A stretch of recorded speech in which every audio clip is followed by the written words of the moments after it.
that guy's footsteps. But other than that, we're Yeah, I'm not. Yeah, you may have to pick. You may have to pick me up a little bit. You know what we forgot to find? I know. I never saw it. All right, I hear an Echo.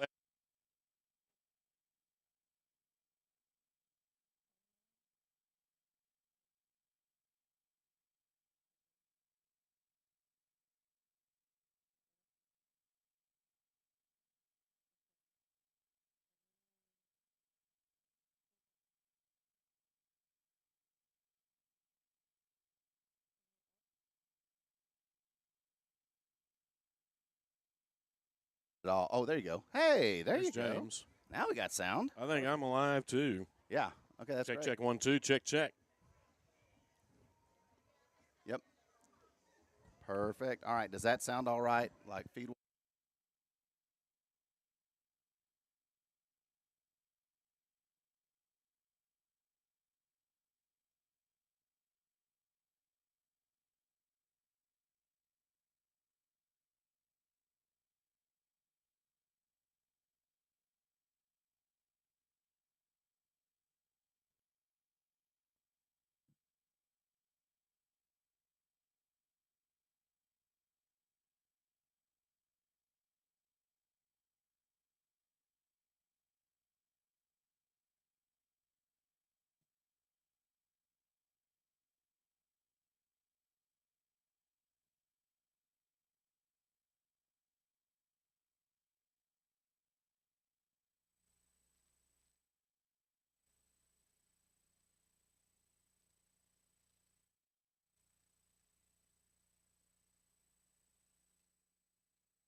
Check, check. Is that blowing you out? Yours is way loud, so just draw your fader down. Perfect. Oh, yeah. Yeah, that took all the static out of yours, too. All right, is mine too loud in yours?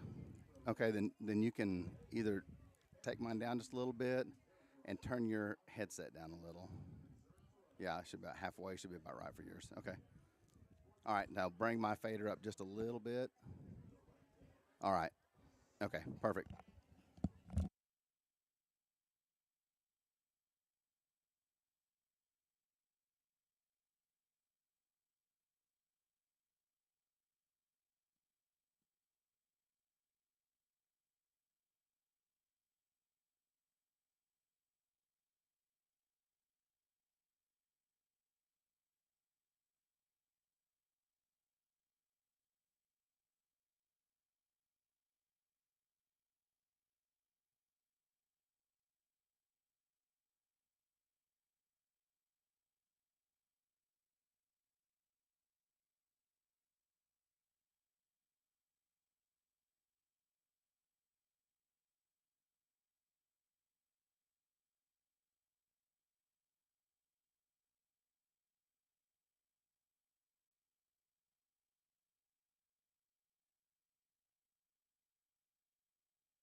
Derek Muggenborg, Raider Mays, Dylan Hurst, Abe Morris, Clint Blakely, Cody Ledridge, Brennan Fennell, and Malachi Rose. Head coach for the Tiger third grade, Mark Lamb. Assistant coaches, Mike Jenkins, Chris Hurst, Josh Myers, and Dan Chavez. And now a senior, Lady Tiger third grade cheerleaders, Aubrey Britt, Carly Burns, Brooklyn Burns, Dan Craig, Christy Delgado, Danica Farley, Avery Field, Peyton Fletcher, Alexi Hatfield, Brinley Hubbard, Lillian Kelly, Madison Kelly, Harper Lamb, Stephanie Lawbrecht, Kimmy Marshall, Isley Nichols, Adley Scott, Olivia Siegel, Madison Shipley, Lacey Tate, Riley Thompson, Caliber Todd, Lillian Underwood, Ashley Westmoreland, Ellie Williams, Natalie Wood. Your cheer sponsors, Jim Lane and Tiffany Meyer. Football fans, your Tiger third grade football team and cheerleaders.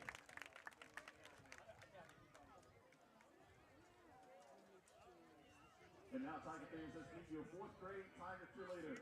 Colin Chavez, Ainsley Scott, Avery Richardson, Cicely Franklin, Adley Malloy, Bentley Williams, Grace Lane, Emma Ward, Riley Nichols, Violet Swansea, Brendan Kelly, Kendall Battle, Emily Meyer.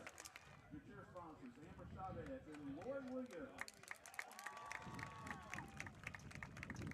And now Tiger fans, let's meet your Tiger fourth grade. Braxton Thompson, Ford Gunner, Jeff Sneed, Isaac Carmichael, Brock Thompson, Bo Hightower, Spencer Breichel, Lucas Vieira, Tanner Willman, Peyton Heine, Ben Neiswanger, Jesse Wood, Ethan Church, Hunter James, Stephen Hine, Tatum Dean, Isla Harrison, Major Bridgman, Tucker Seabeck, Hunter Tucker, Micah Haynes, Don Potter, Tatum Billington, Jackson Ware, Weston Baird, Jackson Walker, Jackson O'Kelly, Matthew Rodriguez, and Kristen Anderson. Head coach for the Tiger fourth grade, Brian Hightower. Assistant coaches, Jeff Dean, Chance Pilkington, Tyler Willman, and Casey Neiswanger.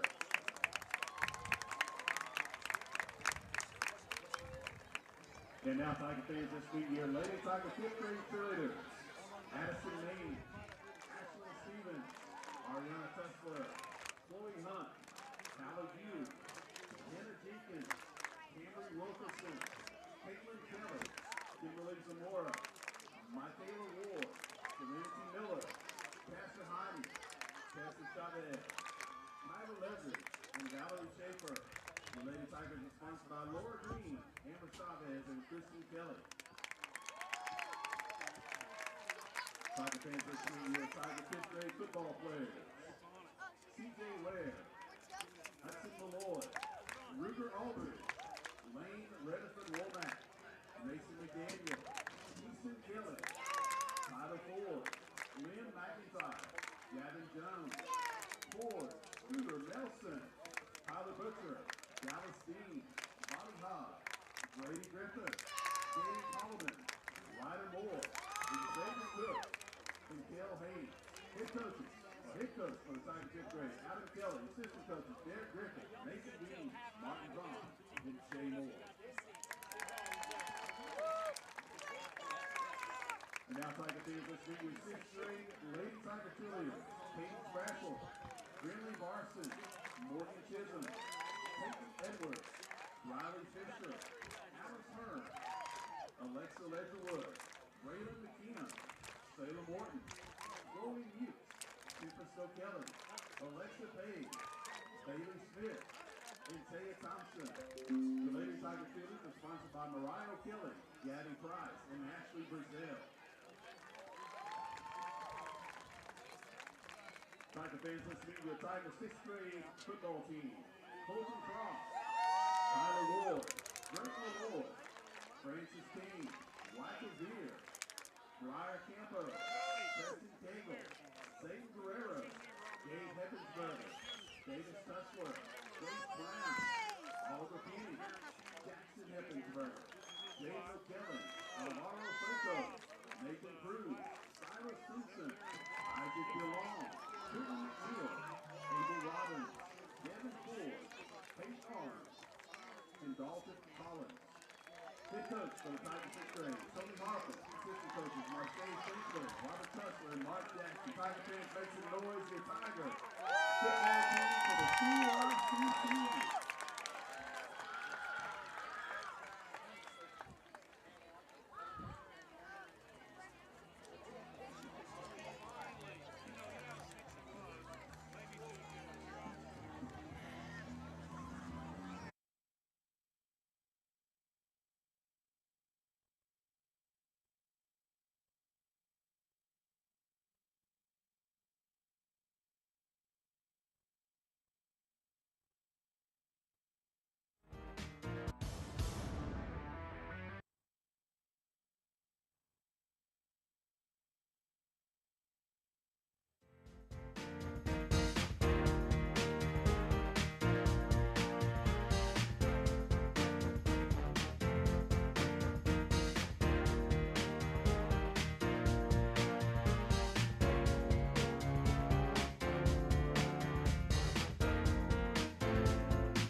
North end of the playing field.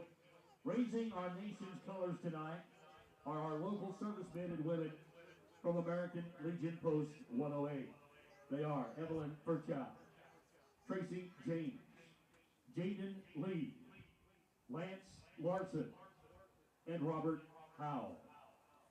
Under the direction of Danny White and the CHS Marching Band, let's take this opportunity to pay tribute to the Stars and Stripes of America with the playing of our national anthem, followed by Oklahoma and our CHS fight song.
Switch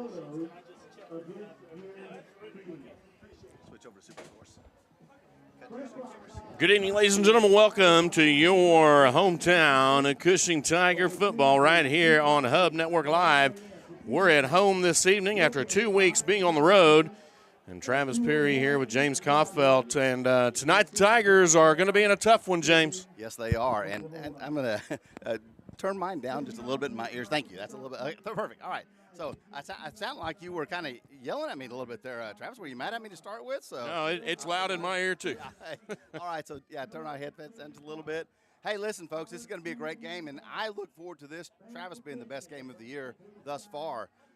We keep saying that we're going to be looking at some competition with Berry Hill, with Bristow, the rivalry with Perkins, and then last week we came into Catoosa, and we knew that was going to be a struggle just to they were struggling just to get a full team out there, and they've been struggling all season long. And so here we come in tonight now with Wagner, and everything's different. And I kind of feel like this is where districts is really starting for the Tigers. Well, and if you start to look at what we talked about last week, for example, Tigers going into a game in a new district and not real sure what to expect, and a team that hadn't won yet can sneak up and bite you. However, just going into that game not knowing at their place. Tonight we know exactly what we're up against. Wagner, considered a powerhouse in Class 4A football, and the head coach, 10, 12 years, has won the state title 2-3 times, and I've seen several predictions of people on different message boards that have them going that far again this year, and depending on what message board or what source you use, they are either 6th ranked or 4th ranked in the state, with the Tigers ranked number 1. So you put all of that onto the cover of a book, and you've got a definite page turner. Yeah, right now it looks like Cushing, Tuttle, Wagner, and Clinton, and Clinton and Wagner kind of going back. Poto, and Wagner and Clinton. All those 3 teams are kind of going back and forth in the state. So as Wagner comes in here tonight, they've had a couple of losses. So you look at the record and they go, okay, well, Cushing's ran the board thus far, and Wagner has had some losses. But when you look at their losses, they're, first of all, to 5A teams. Lost to Coweta 9-7, close game there. Their very first game out of the bat, they played Tahlequah, beat them 43-3, and then Grove, another close game, 28-20 loss for Wagner. Like I said, that's another 5A team that they went up against. Well, and just to add, right on top of that, Coweta, that first loss, 9-7, close game. They're not only Class 5A, they're 5-0 on the season, just like the Tigers, and they're in that top 5, possibly number 1 ranking in Class 5A across the state. So their 2 losses don't come at the cost of easy foes at all. They've been through the ringer, or as you say. They've been through the workhorses, and they're bringing everything they've got. They're whipping teams in district play just like the Tigers. Right. And so going into this, you have to think we got to bring everything we've got, and we got to put it all on the line. So it looks like Cushing's won the toss and elected to receive. And so, once again, seniors going out there for the Tigers, Camden Crooks, Blaze Berlowitz, Riley Matheson, and Tyler Yount. And let's see, 56, 24, and 5 so number 5 is Brylan Robertson. Number 20, Gabe Rodriguez. 56, Roman Garcia. And number 4, Cale Charbonneau. And it's my understanding in a lot of the media going into this week, Rodriguez is both dual threat, strong safety / running back, but all of his stats from last year show him as a quarterback. Possibly an injury that hurt his arm, not his entire career, has moved him to a running back strong safety position, which allows Charbonneau, a sophomore, to step into that position. But here's the thing, and the reason that Wagner has what they have, programs like this don't go away because they're playing sophomores and freshmen. Much like we've seen the Tigers do in the past couple of years. As younger guys step into those leadership positions, they make it pay off. That's exactly right. Man, I have been looking forward to this game ever since the season came out, and even more as the season's been going on, I've been excited about this game. It is a beautiful, absolutely beautiful night for football. The only thing that might be a factor is you can see, of according to that giant flag on the end, the wind is coming out of the north. A pretty good clip. And I'll tell you this as well. Tiger fans won't forget, 2 years ago at Wagner was the season-ending performance for that group. 2 years ago, going to Wagner in the playoffs, in the top 4 in the state. Yeah. Trying to make it to the state championship game and fell short at Wagner. And Wagner had a game plan that year that the Tigers just couldn't keep up with. So as your Tigers are coming out, I can guarantee the coaches have made sure the entire Tiger team has not forgotten that as well. Well, and this group of seniors were sophomores then. Many of them were in starting positions. And along the way, you know, that this group of juniors were on that team, traveling to that game. You know, things like that do stay in your memory, in addition to last year's campaign that was cut short by all expectations.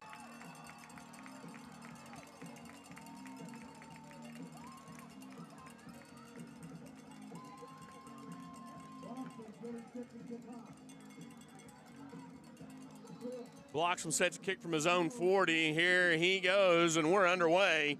Right here at Odell Field. Now to go over the head of Crooks into the end zone. It'll be a touchback. Tigers will start from their own 20-yard line without a return.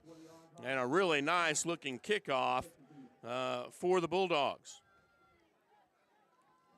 That opening segment, by the way, folks, was the Plains All-American Pipeline pregame countdown. We hope you were there or with us for that, and we're now underway as your Cushing Tigers on their first offensive possession.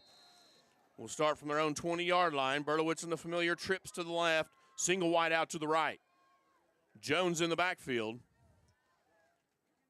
And as customary, the Tigers will look to the sideline to get the call. Refresh my memory, but isn't this the furthest back in their own side of the field the Tigers have started this year? Bartowitz's pass up and in and out of the hands of Crooks on the coverage, Daquan Watson. And Watson was beat by a step, and that ball was beautifully thrown. It just got knocked away by Watson. Yeah, he kind of got a hand in there at the last minute and knocked that ball away. Pretty good defense by him making up some ground. I think the ball was a little short. There were flags on the play, and holding is a preliminary call being assessed against the Tigers. And, yes, I think you're exactly right. Whenever you eliminate a return game for the Tiger special teams, you take away a big part of our offense. Yeah. And that certainly is the case in that first opening kickoff for Wagner. Tigers will now start back at their own 12-yard line. Holding penalties, a spot foul, be 10 yards from the spot. Now this is really the furthest the Tigers have started. Now Berlowitz in a much tighter set. Has two wide receivers to both sides. Oh, no. However, they're both set in right got behind. a penalty on this side. The line judge on this side calls false start by the Tigers. Not too much that can't be fixed, pretty easily. You come out, you're hyped up, you're excited to get going. There's a lot of publicity around the game and a lot of anxiousness. And so a couple mistakes here early on. Bertowitz back to pass and finds Crooks in the flats. Crooks trying to get away from one, has three others come in and help. Nonetheless, he gets out close to the 14-yard line. We saw this the night we were at Perkins, where the officials really engaged themselves throughout the entire game, and I hope this isn't one of those. I want them to call the big calls both sides, but this is one of those games where you kind of want them to play, let both teams have a little bit of room to play the game. And certainly that would be what we're looking for. Bartowitz looks to the left. Now he's got Jones in the right out of the backfield. Jones with a spin move, gets back to the original line of scrimmage. Nice move by Noah. Very nice move. Looks like the tackle made by team captain Roman Garcia. Number 56, he's a senior, listed at 6'3", 225 pounds. So immediately the Tigers are now stacked up against the first real challenge of the season, basically. Took 3 plays just to get back to the line of scrimmage. They're on their own side of the 50-yard line. And mentally, let's see what they can do when they didn't start out gunning like they have in previous games. On 3rd and 10, Berlowitz throws one. He got a wide open, Brody Berlowitz. Just a little wobbly and a little short as Brody stopped for it. He was not able to come up with it. So the Tigers punting unit will come on, and that'll be the first possession. Turnover on. You know, it looks like, I think that one was wobbling just a little bit, but it also looks like the wind held it up. Like Brody settled in what normally would have been, that would have tracked to. And like the wind just held it up enough that he wasn't quite able to get to it. Wide open. He left his guy. He got clear. And I think that's the positives to take away from the first possession is you find 2-3 things you can fix right off the bat. Plus, whatever you did to get wide open, you're going to do it again later in the game. Oh, boy. That Ball's loose. Picked up by the Tigers. Oh, picked up by Wagner. You know, it's too bad that Matheson did not see that he knocked the ball loose. He jumped up, honestly, celebrate just a little bit, and why not? What a great hit. What great timing, but didn't realize. I think he could have, if he had realized it, he could have got back on that ball. And 2 other Tigers coming in to try to clean that one up. Credit Gabe Rodriguez for the Bulldogs staying with it. Even though he lost the ball, he stayed with it and got it back. So Wagner takes over from midfield. First down and 10. They are heading to the south end zone. The Tiger defense will try to hold. This will be a quarterback keeper, a direct snap rather, to Rodriguez. He'll try the right side. Yount in on the tackle. Gain of 2 on the play. That'll bring up second down and 8. If you're just joining us, we're just at the 10-minute mark. Tigers had 1 possession. This is Wagner's first.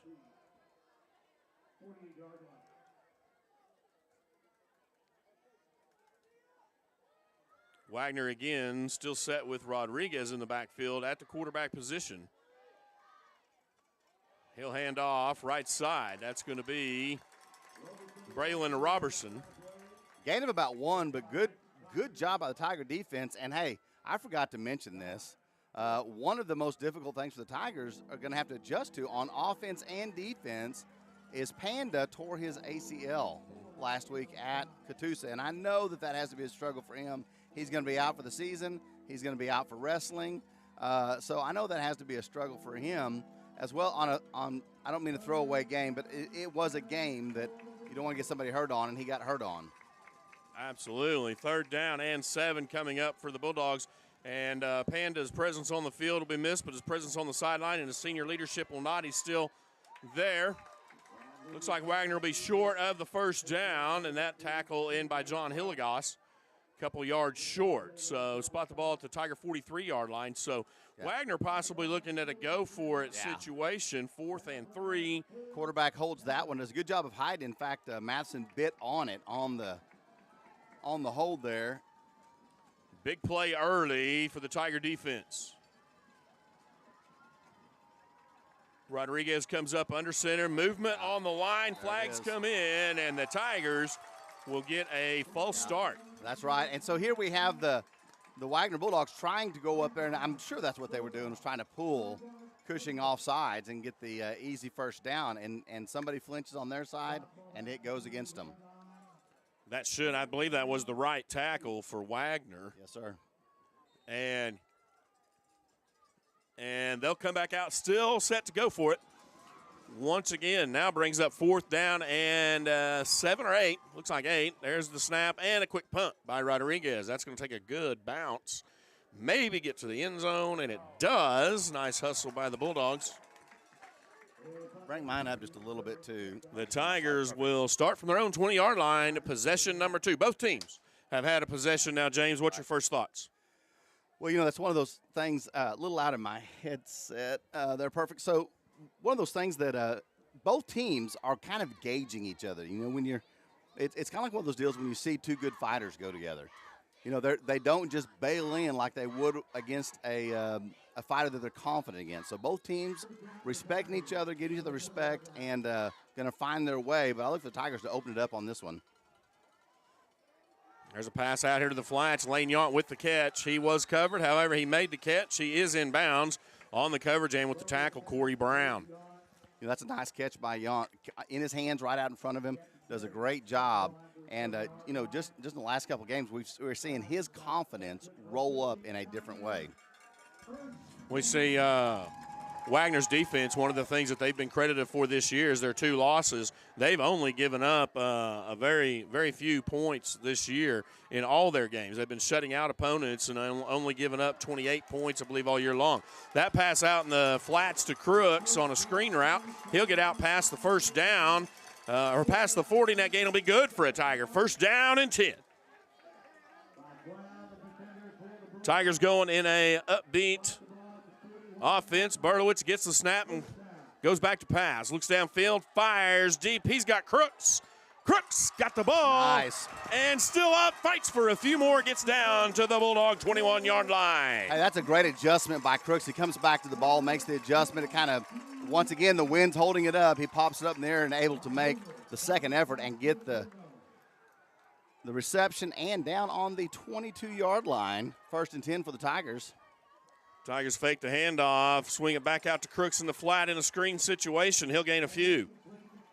Looks like he'll get to the 18-yard line. That gain of 4 brings up 2nd down 6. One of the things I love about this offensive series is what we saw in the first one. Guys are beating the defense, and we just made a few mistakes and a few, a couple of wayward passes. The other thing I've noticed so far, James, is Wagner comes out with just a smash-mouth running effort, and the Tigers are relying on what got them where they're at right now, and that is a combination. We should see some more of Jones in the running game.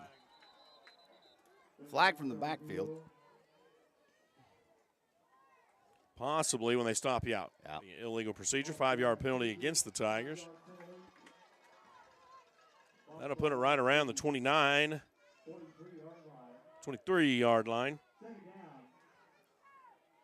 That'll bring up 2nd down and 11. We're at 7-minute mark. There's no score yet. Tigers on the march. Yeah, and Travis, the Tigers are moving so fast so many times, like the markers aren't even set for 1st down by the time they start their plays. And if I understand correctly, the only issue there is the down marker has to be there. Yes. Which can make for a fast game for the chain game. Jones comes up shy on that one, a little high. He was going to bring it in, but Whit Edwards. Yeah, he's doing the right thing. It's above his head. All he can do is try to pop it up and get it. That's a dangerous thing because a defender can get it as well.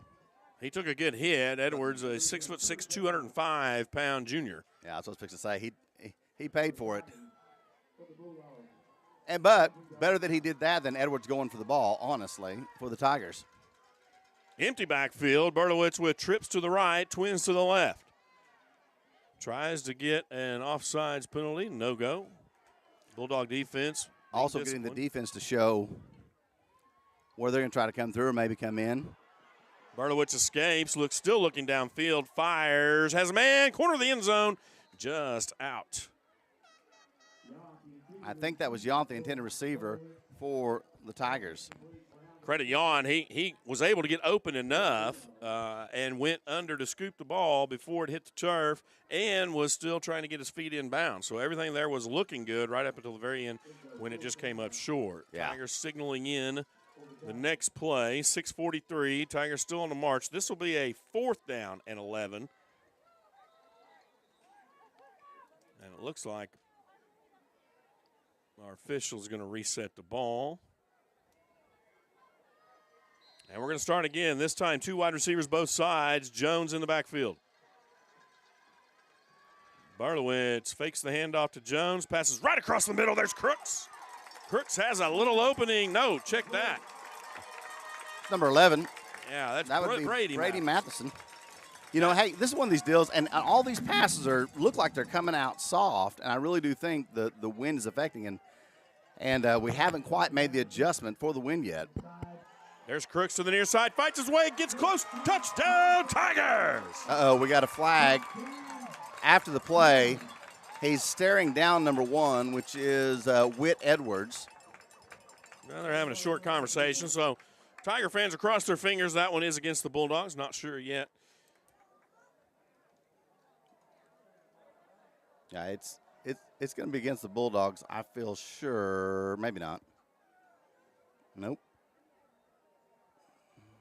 That pass right before that was caught by Matheson. The reason I quickly went to Crooks on that's a normal route that Crooks goes real quick, real fast right over the middle. Absolutely. And instead, I think we kind of, the Tiger offense disguised that play going to Matheson. Touchdown is good. Coming right back to Crooks. That touchdown. Perfect. Unsportsmanlike conduct after the play against the Tigers.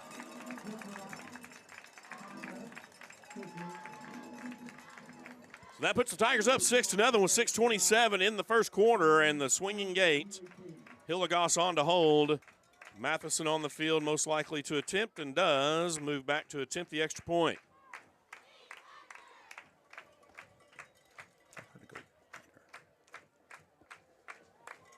Here's Matheson. Hilligoss with the signal. Kick is up, and the kick is good. 6:27 remaining first quarter. Tigers 7. Tigers over at Wagner 7-0, and the Tigers have the first strike. Hey, that's exactly right. And so we want to go through some of our stuff here. We're going to talk about the schedule in the pregame. We're getting a chance to, so real quick, as you're seeing the schedule on the screen there, folks, next week is McLean. The Tigers have McLean coming here. They've got McLean here tonight, actually, as Cleveland declined to go play them tonight. As we all know that there was a shooting at McLean last week when Miami was there. So we are going to be playing them on Thursday night here next week. And so that game will be happening. And one of the things to note on that is McLean is third ranked in our district going into this week. And they've got a pretty good record, a pretty good season going so far. So yes, they do. Get through this game and then have a lot to look forward to there. Hey, don't forget Plains, sponsor of our pregame countdown, tells you know what's below. Call 811 before you dig, a 24-hour emergency number for Plains Pipeline, 1-800-708-5071. We'll try to roll through as our sponsors tonight as much as we can, and our scoreboard sponsor, an anchor sponsor from the beginning, Davis Dental Studio, Rebecca Davis DDS, cosmetic dentistry, crowns and bridges, teeth whitening, comprehensive dentistry, implant restorations, and Botox. See them at 1330 East 9th Street in Cushing, or give them a call at 918-225-1356.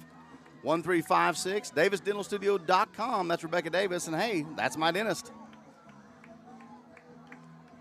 Matheson will get set to kick this now from his own 25-yard line. So the penalty of unsportsmanlike conduct was assessed after the touchdown and the extra point.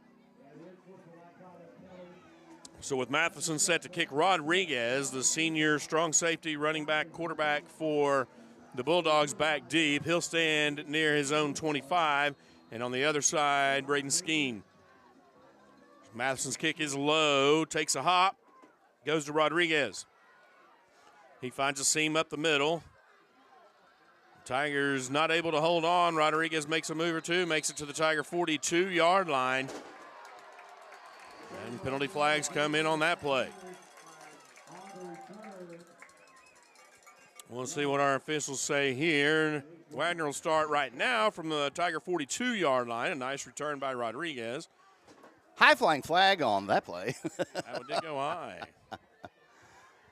After play, unsportsmanlike conduct, or personal foul against Wagner. I believe that's going to be something along the lines of a late hit, and possibly here we saw Noah Jones rolling a couple seconds after the play. So either way, backs Wagner back up into their own territory, spotted Did you see, was it number one that did that? Was it Wicks? I didn't. Edwards? I believe. So Edwards has already going. It seems to be going after Noah Jones, trying to get his attention. So we'll see if that pursues for the rest of the night. Bulldogs from their own 43-yard line. That'll be Rodriguez. One thing about Rodriguez, you've got to hold on. He showed us on that kickoff return. Even after contact, he gained a couple yards there. Lane Yount and G.W. Burgett in on the stop. Yeah, drug them after contact for the extra yards. So what might have been a 1-yard gain turns into a 3-yard gain. Brings up second down and 7. The ball spotted at the Bulldog 46-yard line. Rodriguez, again, from the snap. He's about 5 yards deep. So really, for me, that's even a little deeper than a normal shotgun quarterback. But when you're in a Wildcat type, I'm going to take it and run it, that gives you that momentum and that steam. And that's what he's got there. Makes it inside Tiger territory to the 45. That's going to be good enough for the first down for Wagner. Look like maybe Hilligoss in on the play. Yes, sir. Spots the ball at the Tiger 46, 1st and 10. And again, Wagner continuing with just a smash-mouth running football game. And I would probably suggest a lot of their interior work is designed to go right where, the Tigers have had Panda, get injured. And so, putting some other guys in some other positions. This handoff on the left side, that's Braden Skeen, 6', 155, running back. He'll only gain a yard. Several Tigers in on the stop. Spot the ball at the 45-yard line. Gain of 1 brings up second down 9.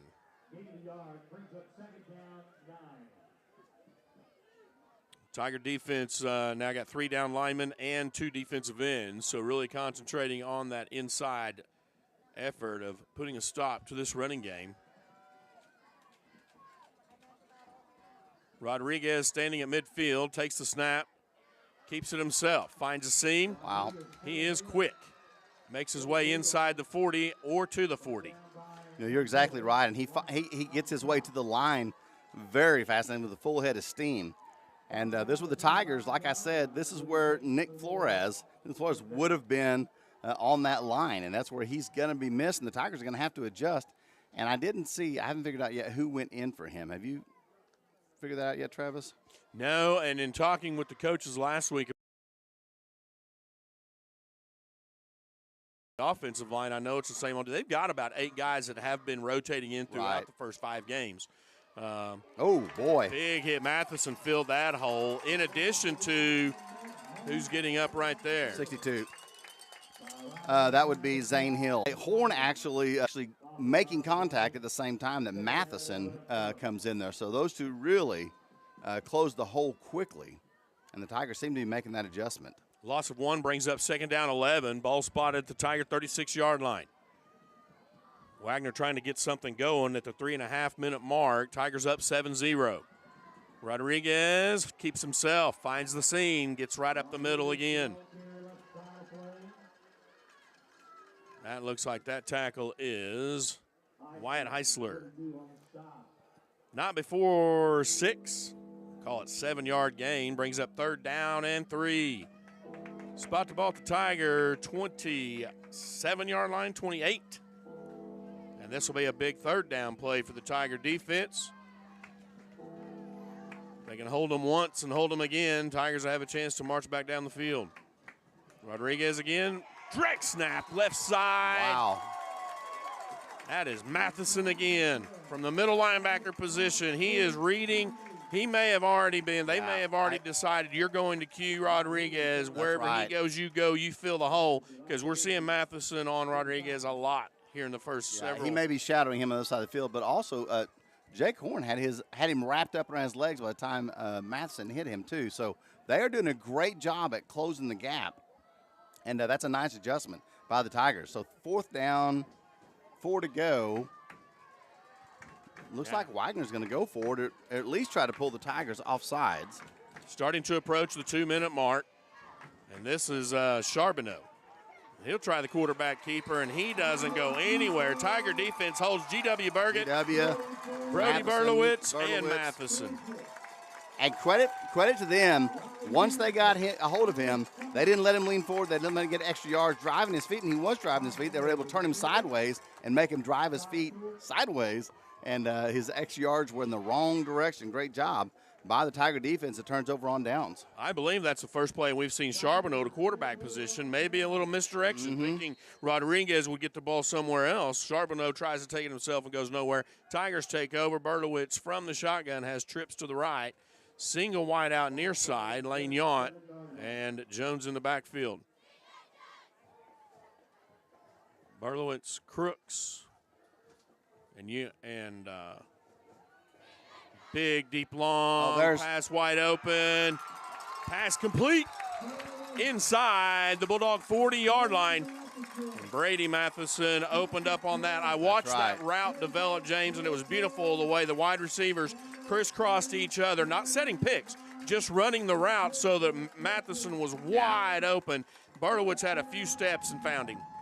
Yeah, Berlowitz not so Blaze, I mean, he's really steps into that one. Like he's making the adjustment for the win. Still a little bit on the tail. Tackle and guard. We had 6 to 8 linemen mentioned. Berlowitz will keep this one and finds running room, makes his way out of bounds. Yeah, that's gonna cost him right there. There are flags coming everywhere, and that's Witt again, Witt Edwards, and he's a he's a colorful player, and excited about this, and he's excited and just too far out of bounds. Yeah, and the thing about it is, as soon as he did it, he followed the play to help him up. I don't think it was an intentional late No, hit not at all. necessarily, but that's going to cost Wagner. What that's also going to do by that play with Bertowitz breaking loose and making them remember that he can scramble upfield as well, that's going to cause them to respect the chance that he can run, and that will open up a little bit more on the offense. Barlowitz, here's the snap. He's just at the 25, right in between. Sets picked off. Barlowitz is going to be the only one that can stop him, and Slows he's him not down going to get enough. there. Yep. Ball comes loose. Slowed him down enough. They're going to say he's down for Camden Crooks to get there and tackle him. And that was a dangerous pass as defenders were crossing, and they just crossed. It could have been either one of those two defenders that picked him off. Well, it's a timing route, and credit Wagner for being in the right place at the right time. Look, Mom, what I found, and he's going the other direction. Bartowitz did a great job of slowing him down and crisscrossing his pattern, and give Crooks credit. He came from almost catching the ball to getting it picked to coming about 10, 15 yards from behind him and catching him. Bulldogs take over at the Tiger 39-yard line after the return. Long story short, good information is the good thing for the Tigers is that was not a pick six, and it very easily could have been.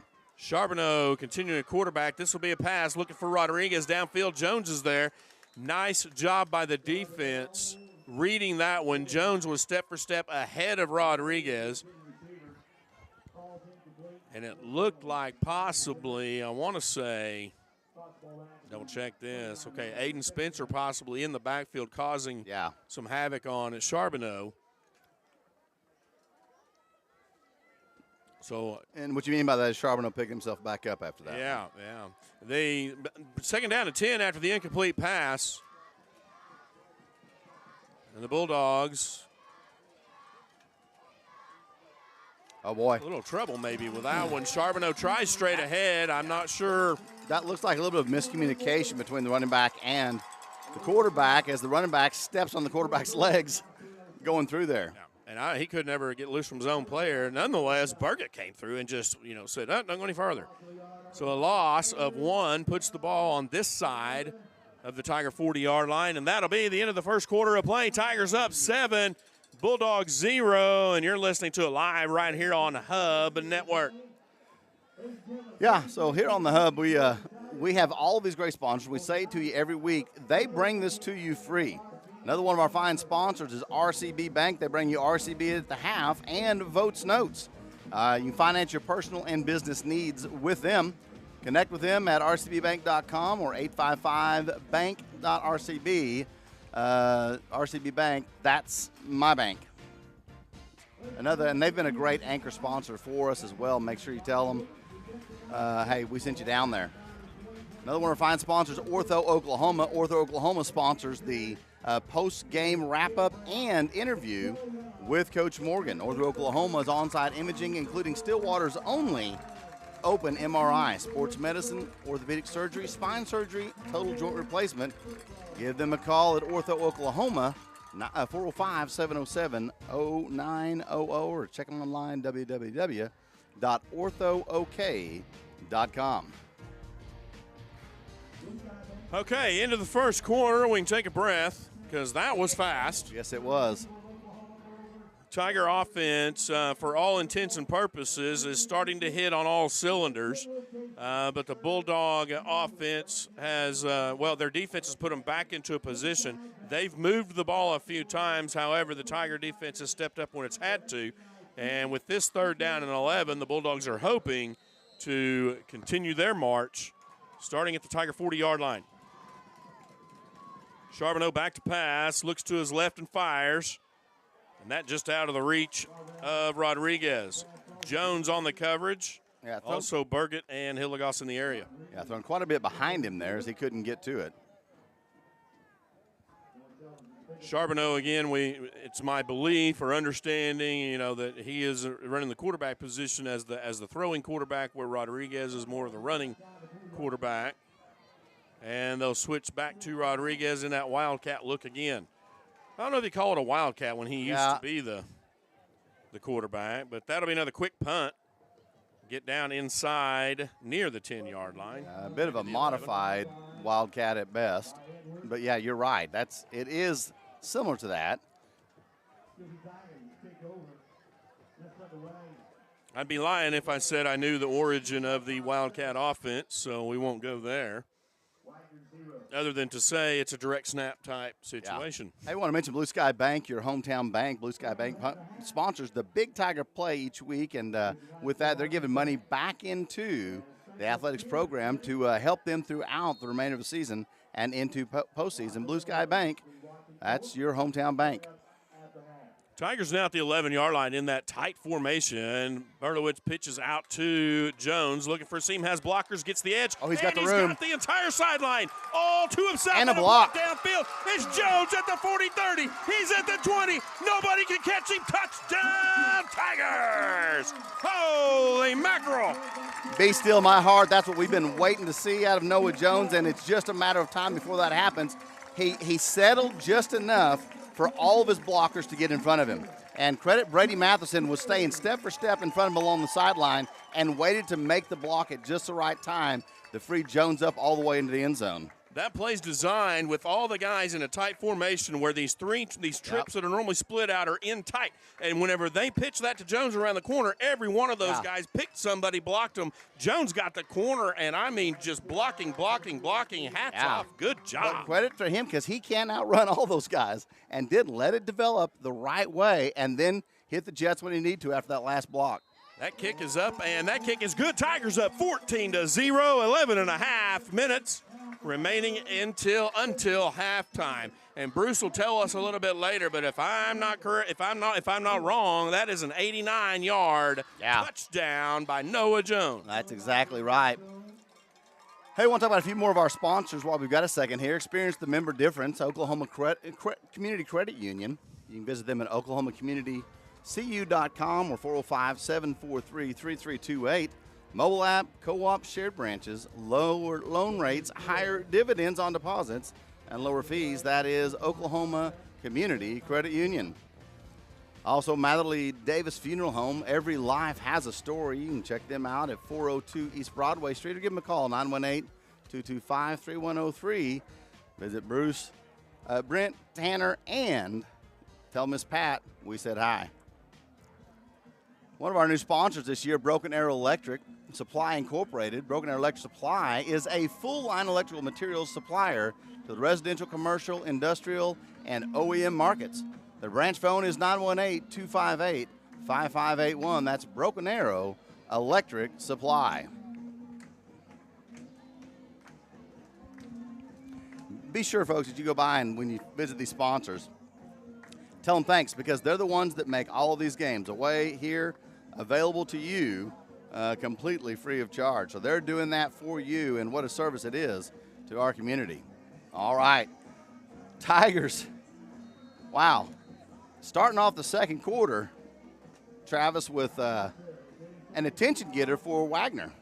I mean, that's exactly the way you want to do it. A fast, go get them first quarter, up 7-0, and come right out in the second quarter and say, let's do it 3-4 more times. Madison set to kick from his own 25 because of another unsportsmanlike penalty, and that will take a Tiger bounce and get through. If it doesn't go in the end zone, it has to be picked up. Rodriguez does, near the 5-yard line. He finds a little room, but the Tigers swallow him up around the 24, 23-yard line. And Carl Peterson was there, I believe, 14, Carl Peterson. 14-3, Jacob Kimmel. Was there and just couldn't quite make the adjustment to him. Had him stopped well behind the 20-yard line. Several other Tigers come in and clean it up, though, and he's down at the 23, and that's where the Bulldogs will start first down and 10. And we're just underway here in the second quarter. So Charbonneau continuing at quarterback.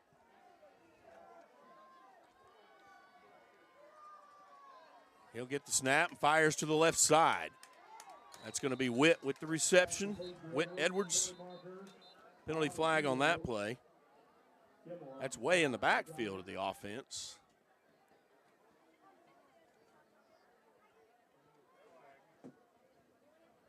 And Edwards acting like he might be a little sore. Personal foul penalty against the Bulldogs.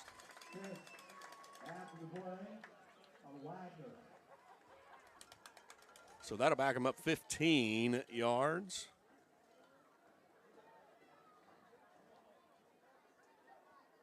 Looking to see here where they're possibly going to set this. It'll be a second down or replay first down. Inside the 15. Put the ball at the Bulldog 14-yard line. And it will be second down. Got to get to the 33-yard line. Charbonneau fires right. And immediately tackled. Oh, boy. Was that Noah or Yon? I think that was Yon over there. Yeah. Tyler Yon makes a great job, just shadows him all the way across for the stop. Wow. Look for that possibly quick pass. They've done that 2 or 3 times. Look for something like that to be a fake and then a launch downfield. On our side of the field, Edwards was trying, just running a deep pattern. And certainly if you can fake one way and then turn and hit him deep on the other side, possibly could be a play setting up a play. This time Edwards and Rodriguez will split to the near side. Charbonneau continues a quarterback with Robertson in the backfield. And a timeout on the field. Looks like timeout Bulldogs. All right, with that timeout, we'll talk about a few more of our sponsors here. Another new sponsor for the Hub Network is Frontier Bowl Family Fun Center at 525 East Pine Street in Cushing. Give them a call at 918-225-2413. Visit them online at frontierbowl.com. They're located 1/4 mile north of Highway 33 on Highway 18. Hey, look at there. They got glow-in-the-dark bowling. It can't get more fun than that. They got pizza. They got drinks. They got all kinds of fun. Frontier Bowl. And a new sponsor also, Hard Hat. And, folks, we got a little time here. I'm going to try to go through it. Here we go. This is Oklahoma Hard Hat Safety and Glove. You can visit them online at hardhatsafetyandglove.com. Here we go. You can get Hard Hat Safety Glove. It's your complete source for personal protective equipment, safety supplies, safety gear, apparel, work gloves, safety glasses, hard hats, ears, plugs, respirators, FR safety, clothing, first aid kits, ergonomic safety signs, traffic control signs, barriers, fall protection, rainwater, work boots, gas detectors, industrial supplies, hydration products, and much, much more. Let us supply all of your safety and industrial needs. Hard Hat, safety and supply. That's as good as I can do. And we'll get an oxygen tank over so you can catch your breath again. Yeah. It's a fun one. Charbonneau now with trips to his left, our near side. Robertson in the backfield, fakes the handoff, passes to Rodriguez, and a block is shook a block. Hilligoss shook a block and slowed him up, and then the Tiger defense came to help. Matheson and Horn and Berlowitz as well, all in on that one. That'll bring up 4th down and about 15. And it looks like we may see the Bulldogs set up to punt rather than do the quick punt action they've done earlier. Rodriguez still has punting duties. They have a very wide formation punting team, so they're spread out. There's the snap and kick. And get away from that one. Yeah. Because the Tigers will have their best field position of the night as they will take over at the Bulldog 35-yard line, 1st down and 10. As number 12, Hilligoss realizes, I was a little bit close on that one. Supposed to clear out. He just clears all the way across the sideline on that. 9:37 remaining in the first half. Tigers up 14-0. So far, the Tiger offense doing what they want, and the Tiger defense holding steady. Berlowitz back, looks downfield, comes out of the pocket, looks and throws. On the run, got a little bit of mustard on that one because it went deep. That pass looked like it was intended for Crooks in the corner of the end zone. Whenever you're running out to your right and you rear back and throw it, now Berlowitz adjusting with the wind, and that ball just goes over the intended receiver's head. I believe we have a holding penalty on the offensive line. A spot foul once again from the 42. We'll back the ball back to the Wagner 48, or the Tiger 48-yard line. However, remains 1st down. Matheson will be split out here to the near side with Berlowitz. Crooks and Yount to the far side. Jones in the backfield. He goes in motion. Berlowitz looks left, comes to the right, stops, fires, has a man. That was intended for Crooks, and a really nice defensive play by Rodriguez. Yeah, trouble for Blaze Berlowitz as 56. Let's see, Roman Garcia was closing in fast as he got rid of that one. I was afraid he wasn't getting rid of that in time. So we got 9:23, Travis, left in the second quarter. The ball's on the 48-yard line, 27 to go, second down. What do you expect here? I'd look for something maybe right across the middle again, Crooks, but a little bit Stacked more on the far deception. We've got trips to the left side. And Matheson over here to the right side. Blitz gets the Tigers in a little bit of trouble. Berlowitz does a smart thing, tries to get it to Jones immediately as his check down receiver, and the play never had a chance to develop. But Blaze didn't make by any means a mistake on that. He got rid of the ball, didn't take a big sack, and it will remain third down. And the Tigers have to get to the Wagner 25-yard line. I would expect that you probably look at a play like this as let's get half of it here, come back on fourth down and get the other half. If we can get half and a little more, that'd be great. Trips both ways. Berlowitz backpedals, has that pressure, fires way downfield. Crooks can't get to that one. Rodriguez on the coverage. And that pressure again, number 56, Roman Garcia. He's a 6'3", 225-pound senior. One of the captains for the Bulldogs. Berlowitz not able to get his feet quite set in line there and not able to get onto it what he normally can. So it's going to be his brother going out to punt for the Tigers. Tigers leading 14-0. Wow, this is about what I expected out of this game. Yeah, mouth smash. It's contagious. It's catching over there, isn't it? It's a Halloween thing. There's a nice punt by Berlowitz. Yes, it is. Inside the 10. If they can get it Tigers, stopped, they do. That'll be down around the 2, maybe the 1-yard line.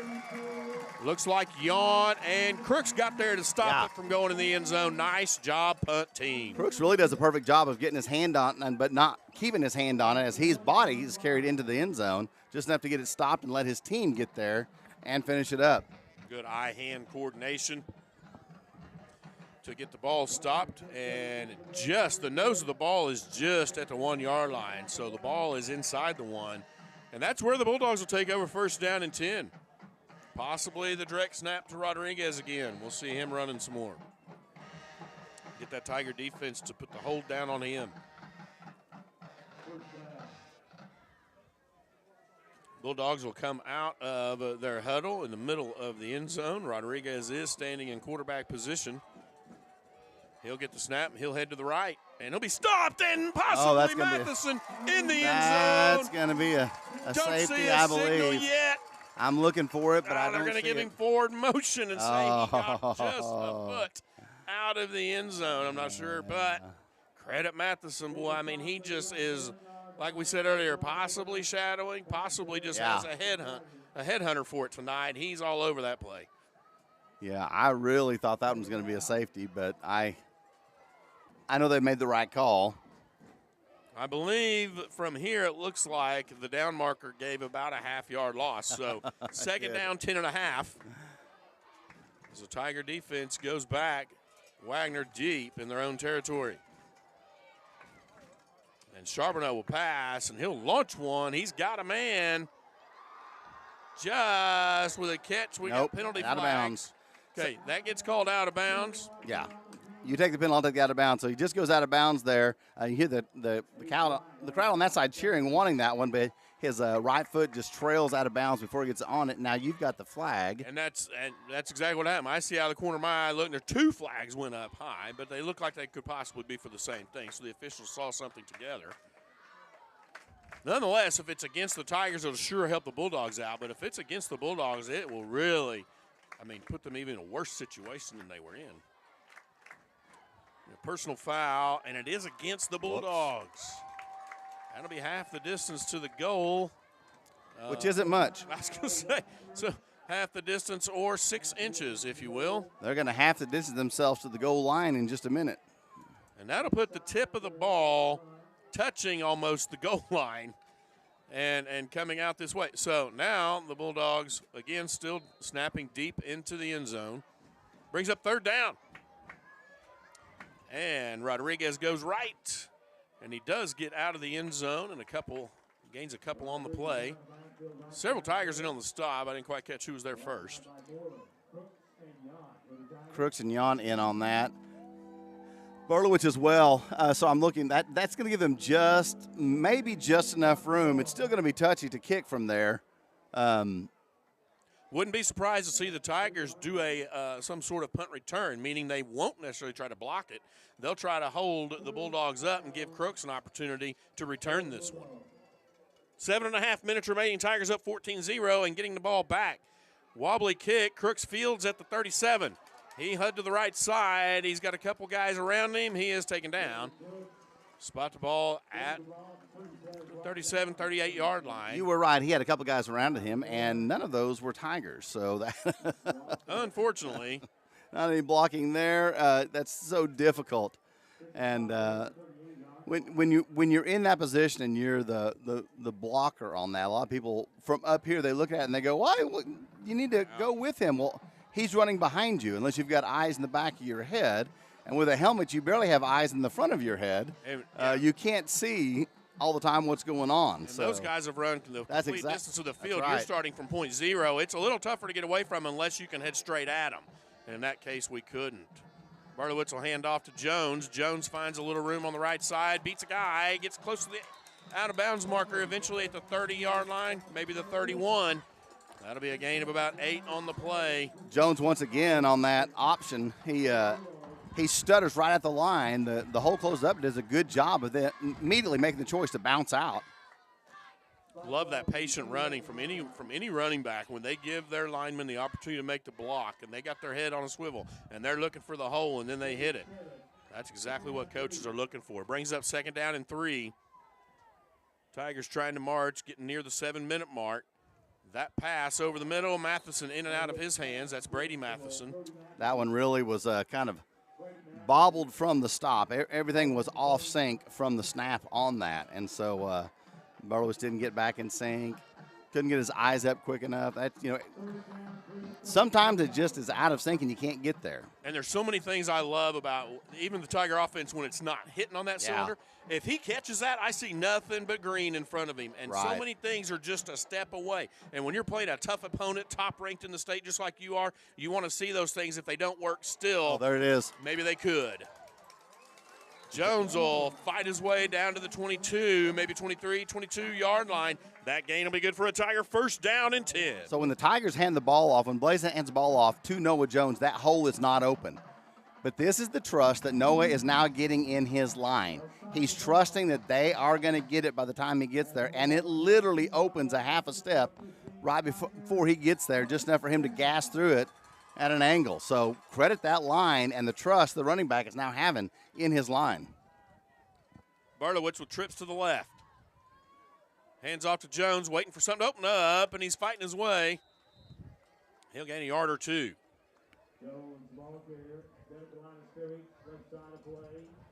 Again, if you're having any trouble at all with buffering on one of our venues, try one of the others. We've got both Facebook up and YouTube. Yeah, and I'll tell everybody who is watching, I've checked both feeds multiple times throughout. We don't have any buffering on our end. So if you're seeing it, it's on your end, and so try going over to YouTube and checking it there or back across. But yeah, it's clear as a bell coming out from this side. Berlowitz finds pressure, but finds Horn. No, finds his brother Brody. Sorry, Brody inside, close to the touchdown, and no signal. No, Oh, his body was in, but the official said his leg was not. His knees were not. I mean, they are going to mark him just about as close as you can get to the goal line. That gain will be good for a Tiger. 1st down and goal. Tigers knocking on the door, 6:15 remaining in the opening half. Tigers up 14-0, trying to make it 21. You know, all the moving parts on that play had the Wagner Bulldogs just not knowing where to look on that one. Well, and really, they did a great job of pressuring Yeah. Bernowitz, but credit Blaze for having his head up and just immediately seeing Brody and firing it over to him. And credit Brody acting like a good tight end, slipping out there. Handoff straight ahead. Jones fights, gets Oh, in, yeah. touchdown, Tigers. Noah Jones. And, after last week, he had, 2-3 running touchdowns last week, 2 tonight. He was already in the top 7 or 6 in the state in touchdowns this year. And so, Noah, credit his line, credit the wide receivers, quarterback, credit everybody for getting him there. He gets another one right there. Matheson will attempt the point after the swinging gate, and Hillegas will hold. So much like our surprise a few years ago, Wagner's come here, and at least thus far, the kick is up and good. Thus far, Tigers have a 21-0 lead. Still 5 minutes and 47 seconds remaining in the first half. That's exactly right, man. Hey, once again, these sponsors that bring Tiger Football live on the Hub Network to you. Kibbs Bookkeeping and Tax Service, 403 North Cleveland Avenue in Cushing. Give them a call, 918-225-1364. Email kimkennedy@yahoo.com. Clayton's Land Service, pipeline maintenance, welding, trackhoe, backhoe, dozer dump trucks, haul trucks, right-of-way clearing, weed control, mowing, sandblasting, and painting. Power washing. Give them a call, 918-223-5801. That's Clayton's Land Service. We appreciate all of our sponsors making this available. Once again, folks, it's Hub Network Cushing on Facebook or Hub Network Cushing on YouTube. And you can find us there. If one is buffering for you, then slip over to the other one. As I said, we have a full head of stream, as it would be, and I've checked it many times. It is clear as a bell, and I hope you are enjoying it. Here is what happened here. People are putting their jackets on. The wind is coming in out of the north, and everyone's starting to feel it all of a sudden. Matheson getting set to kick from his own 40 with that north wind. He backs up and gives it a kick. And it looks deep, and it is. Hits in the middle of the end zone, and that'll be a touchback. Bulldogs will begin first down and 10 from their own 20-yard line. Again, Tigers have a good lead thus far, 21-0. Just over 5.5 minutes remaining in the first half. And you said it earlier, James, so far the game itself has been everything we expected as far as football. The challenge and what you're seeing is, two tough teams going at it and time of possession and things all playing a factor. Just right now, the Tiger offense has been able to get off to a better start than the Bulldogs, or the Tiger defense is also off to a better start than what the Bulldogs can pull out. Charbonneau at quarterback, Rodriguez to the near side along with Edwards. And that is Skeen in motion. He stops. Charbonneau bounces it. He's got pressure in the backfield. He'll be dropped for a loss. Nice play, Wyatt Heisler. Wyatt Heisler getting in the backfield and getting it done for the Tigers. That'll be a big time. A drop, and they'll go with his forward motion at the 12-yard line. So, again, Wagner going back the other way and playing from deep in their own territory. Something that makes Tiger defensive staff very, very happy. Yeah, and this is a momentum thing as well, Travis. As soon as you get stuff like that and get things going your way, then you just start firing and firing and firing. It seems like momentum builds on top of momentum. Charbonneau, wide receivers both sides. He'll roll to his right, throw back to his left. He's got Rodriguez in a screen. But the screen is blown up. Brody Berlowitz. Yes, sir. Seeing that right? No, Jacob Horn. Horn from the position, reads that beautifully. And you see these guys out here setting up blocks, and you just cut right through them, slice and dice. He makes Hillegas miss, only to find Mr. Horn cleaning it up. And another thing that's great about that, when we talk about teamwork and we talk about, the entire team going towards the ball, Hillegas made an effect on the play by making the wide receiver, making Rodriguez make an adjustment. Right. And that gave that other split second for other guys to show up. Trips to the near side. This time Charbonneau will take off himself. Design quarterback run, gets out to the 21-yard line, maybe the 22. First contact by Yount, and then Hilligoss. So it looks like a big gain on the play. However, with that being said, spotted at the 21 is back at the original line of scrimmage. So Wagner will face a 4th down and 9.5, 10, however you want to look at it, 4th and long, and they will set up in the punt formation again. Now this time, Whit Edwards will get set to punt. Now again, he's into the wind, and it's a pretty good win tonight. Yes, it is.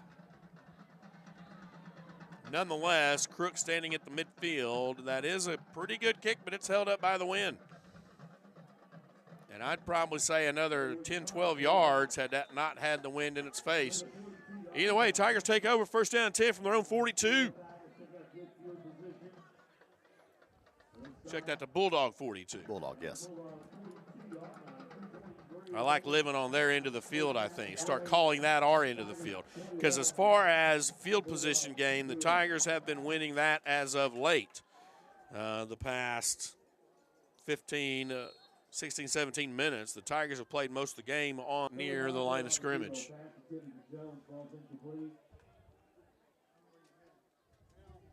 Officials discussing this one for the moment. Tigers are starting to look at that next offensive play. Again, 2:23 remaining in the first half. Tigers up 21-0, knocking on the door again. Some discussion as to where it is, where it's at, where it's going. There's the call, holding against the Tigers. It'll remain 2nd down. It backs the Tigers up to the 29-yard line.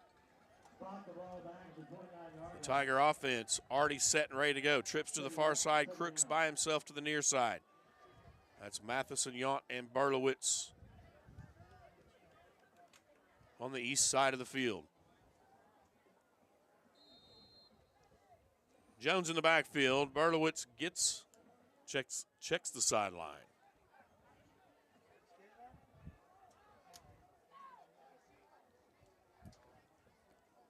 Jones in motion, and Berlowitz looks towards Crooks. Crooks is in the end zone. Touchdown, Tigers. Yes, sir. Nice catch, Camden Wow. Crooks. Man, talk about catching it around a defender. Well, and several things happened to make that possible. Crooks ran a good route. Blaze threw a beautiful pass. And, you know, you get just enough separation with just the right pass. That's the way you do it. That's the way you draw it up, and that's the way you perform it. Tigers up 27-0 with 2:16 remaining in the first half. And Hilligoss will get the swinging gate in motion. Thanks for letting me call a touchdown there. Sweet. I normally don't call that, folks. That is Travis's job. I don't get those very often, and I appreciate the ones every once in a while that I get. Matheson's kick is good. Now we're at 28-0. 2:16 remaining first half.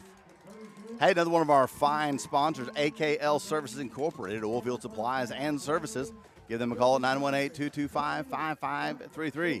601 East Pine in Cushing. Under new ownership, some of the services and supplies offered are sandblasting and welding, skid steer and Skytrack, oil field trucking and hauling, gas pipe tanks and more, pipe corner and H-post for fencing, auger truck, and anchor setting. Go Tigers, have a great season. That's AKL Services Incorporated. Also, State Farm, good news, rates just got lower. Visit your State Farm agent, Randy Robinette, here in Cushing at 1614 East Main Street, or give him a call at 918-225-1957. And we are back to action. Wow. 28 points first half, and when you're preparing for a game, it doesn't matter who your opponent is. This is with a strategy. This is the type of thing you want to do. And you don't let that go anywhere except for where it is, and that is good job. Let's keep going. That's exactly right. You know, used to, we made predictions before each game. We wrote our predictions down and had to stick by them. I'm pretty sure I would have missed every game so far this season. Not that I didn't before, but especially. Well, it is interesting, the crowds and different venues and different places do, traditions for scoring. And the Tiger cheerleaders have started a new one, but they don't do it except for 7 at a time. Because if you ever had to do, 52 flips or push-ups or whatever per game, you wouldn't make it very long. Pass complete to the left side. And that's going to be complete to Alex Shieldknight for the Bulldogs. Hilligoss on the tackle.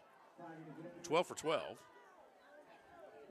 It's not an ESPN special. It does bring the ball to the 34-yard line and a first down for the Bulldogs.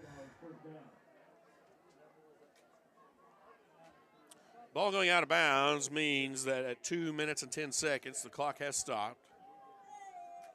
So Charbonneau possibly wanting to put together a scoring drive. Will try to use the sideline and a couple timeouts to try to go into halftime with some sort of momentum. That handoff to Robertson gets out across the 35. We end up calling a lot of guys, Burgett and Matheson, and a lot of guys that are in linebacker positions, outside linebackers, making tackles. Oftentimes, those are because those interior guys are clogging holes, causing misdirection, That's exactly right. and opening those things up. So a good job all the way around on the defensive effort thus far, and even better for an offense when Wagner comes in being touted as a defensive team. Charbonneau passes right side, has Edwards. He's immediately met. That's Ace Wright and Lane Yount on the stop. I believe we got a flag on the play. Edwards a little bit slow getting up.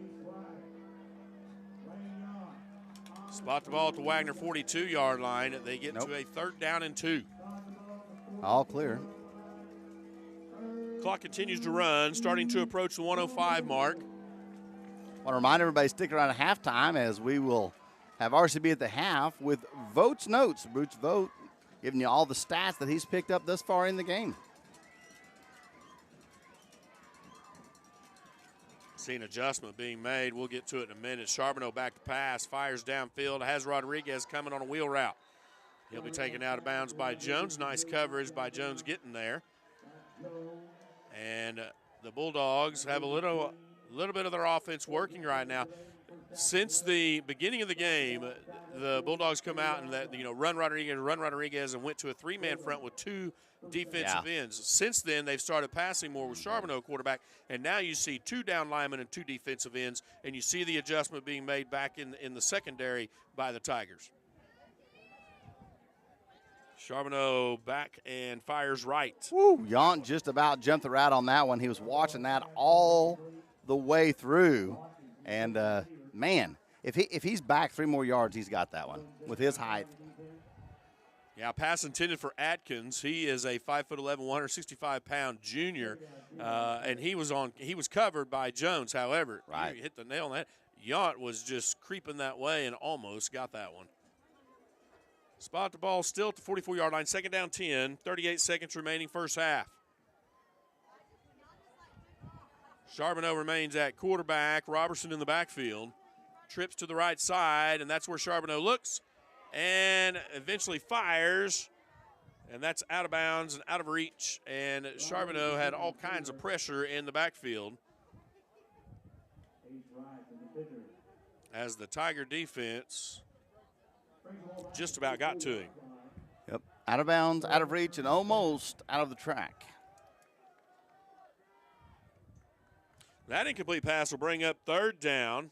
And certainly, on a march like this, you've got your safeties and your wideouts playing a little deeper, giving up a 10-yard route, giving up a 5, something short and underneath, just not giving up anything big. And that's why a play like that worked so well, because it was a big pass, but our defensive backs were there.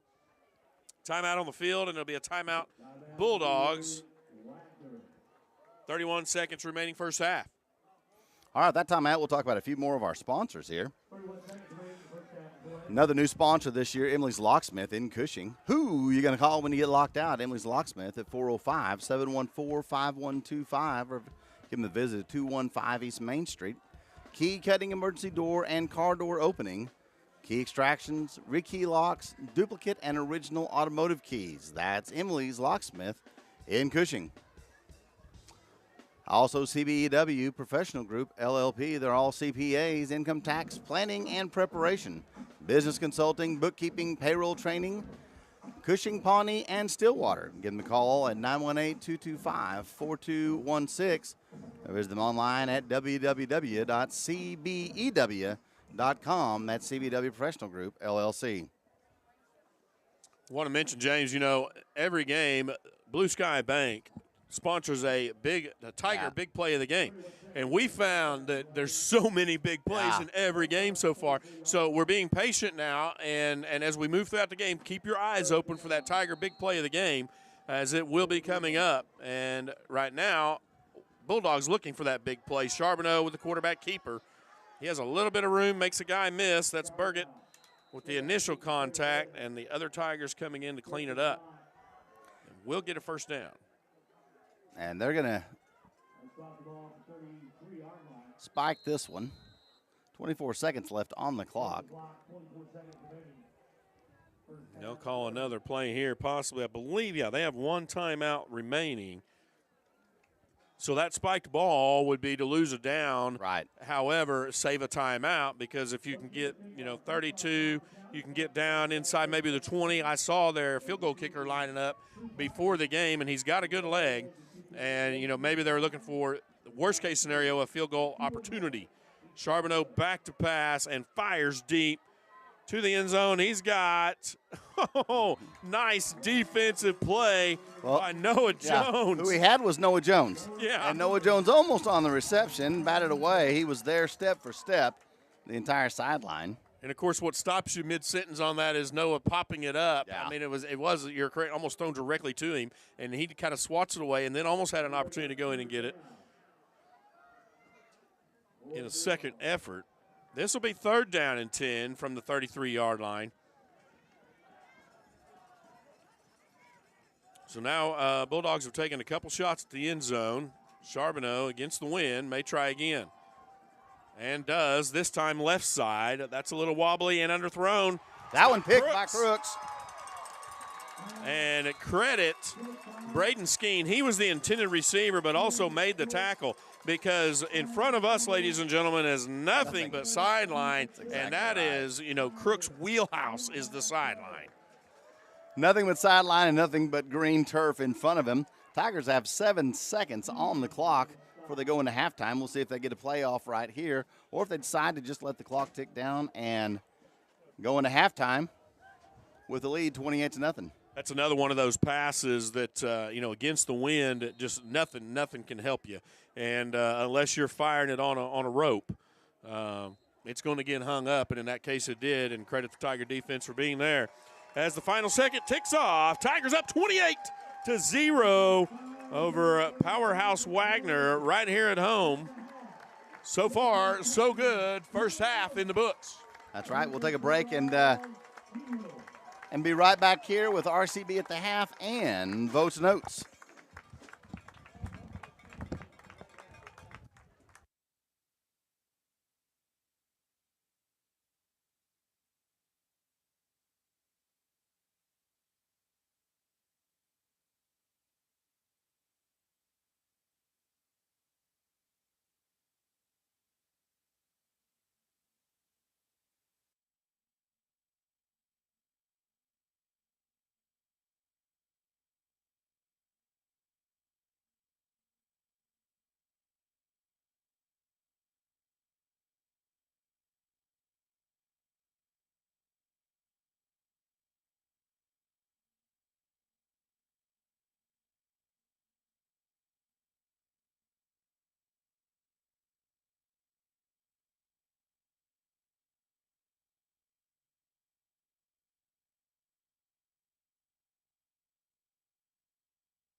Great show for everybody. It scores 28-0, and it's been a hard-fought battle for the Tigers. They had a slow start, but it just slowly whittled away at that dog defense back there. And, you know, they finally come up against some competition here early in the game. It doesn't look like it 28-0. This is where I expected us to be. Looking back at some of Wagner's previous games, I figured we'd be right around here, maybe around 21-0, 28-0. Pretty good job. It's halftime. I'm Bruce Vogt. This is Vogt's Notes, so let's get to it. We want to welcome you to the Hub Network and Cushing Tiger football. Take a little time out. Thank Natasha at the Control Center. She's taking care of us tonight. James and Travis doing an awesome job bringing the game to you. I mean, it's an action pack. It's a great ball game, and I hope everybody's enjoying it. Amaya on the camera doing a great job for everybody, keeping everybody informed. So let's get to some stats. Berlowitz came out firing, pass. We didn't see a run till late in that first period. Jones has 7 carries for 104 yards. He reeled off that long, I think it was like it was 89 yards down this near side sideline for a touchdown there in the first half. Again, 7 carries, 104 yards for Jones. Berlowitz picked up 1 run for 9 yards. So that pretty much rounds out the rushing. 8 rushes in that first half. Passing, a whole different story. Cushing came out on this game looking at to really pick away at that secondary of Wagner. Wagner self-inflicting themselves with penalty after penalty after penalty. 5 personal fouls. So far in that first half, they kind of settled that down towards the later part of the first half, but those penalties really hurt them at critical times and really stalled out some drives for them. Tigers capitalized on that. Kind of windy up here in the booth. Berlowitz, what I have him at is 13 completions, 21 attempts, 1 interception he threw, an incredible 224 yards passing, and 2 touchdowns here in the first half. We'll see him come back out. We'll see the varsity come back out and play this second half, where we haven't seen him much this year play the second half. So they will come back out, and again, the varsity will start and play through. On the receiving end of all those passes by Berlowitz, Crooks has 11 catches for 149 yards, 2 TDs. Jones, 3 catches for 6 yards. Brody Berlowitz, 2 catches for 21. Yount, 2 catches for 10. And Brady Matheson, 2 catches for 35 yards. And that rounds out. Everybody's had an opportunity to catch the ball. This is the most receivers we've seen. Hey, Mr. Brandon, it's good to see you. The most receivers we've seen in the first half of a Cushing game this year. Usually the Crooks taking the load of the passes, but they've been on Crooks pretty much this first half, not giving him too much. I mean, he's had 11 catches for 149 yards, but he's earned every one of those yards and 2 touchdowns. Defensively, everybody. This is kind of remarkable that everybody has been getting in on the defense and doing some tackling. We've seen more people get involved this first half than we have all year long, and I'm going to run through them rather quickly. Yount, 5 tackles. Kimmel with a tackle. Wright with 3 tackles. Burgett with 5 tackles. Tate with 1. Horn with 1. Hilligoss with 3. Crooks with 3 tackles and an interception. Heisler, he had a couple of tackles. Jones with a tackle. And Matheson with 4 tackles. And you're seeing a pattern here. These guys are getting in there and playing a quality team and really manhandling them and getting in there and fighting really hard. And we've seen some hard hits and some hits that's just kind of stuck them straight up in the air and put them back down. Matheson has been doing a great job there at that linebacker, getting in and really, really standing them up and didn't getting a lot of help from his teammates. Ralston picked up a tackle. Hill picked up 3. Halftime here in Cushing, Tigers lead at 28-0.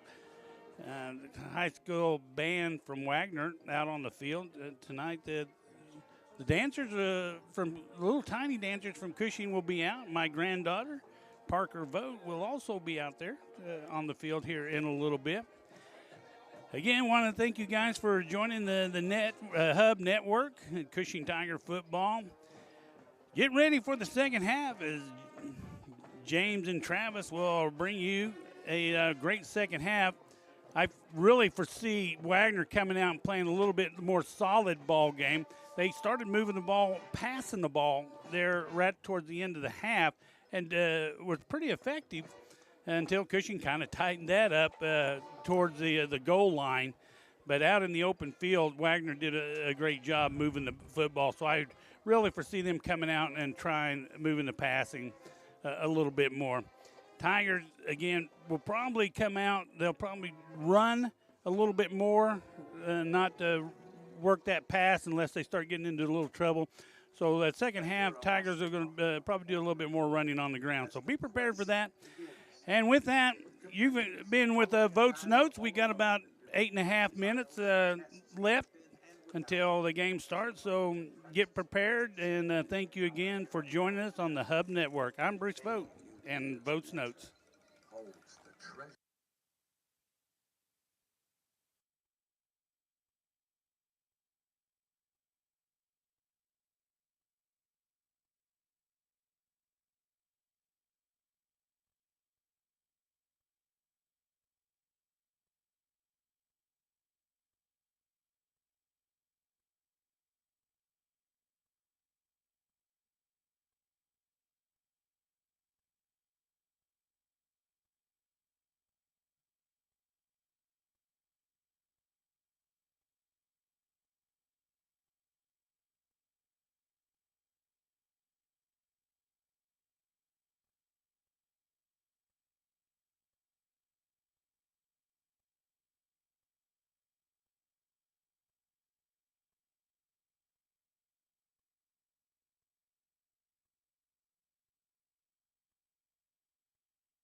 Ladies and gentlemen, another big round of applause for your Cushing High School marching band.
All right, ladies and gentlemen, CHS cheerleaders and dance team hosted their annual Spirit Play this week.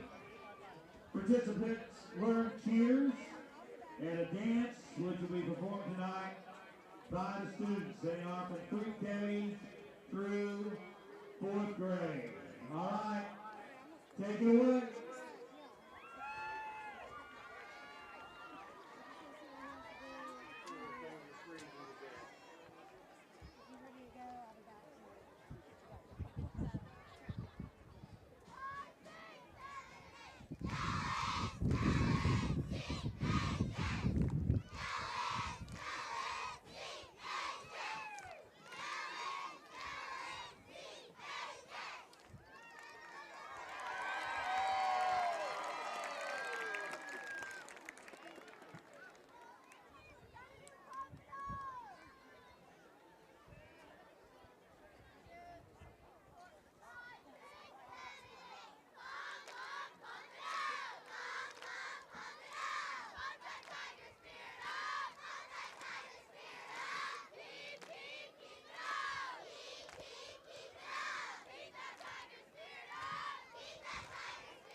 All right, welcome back to Tiger Football Live here on the Hub Network.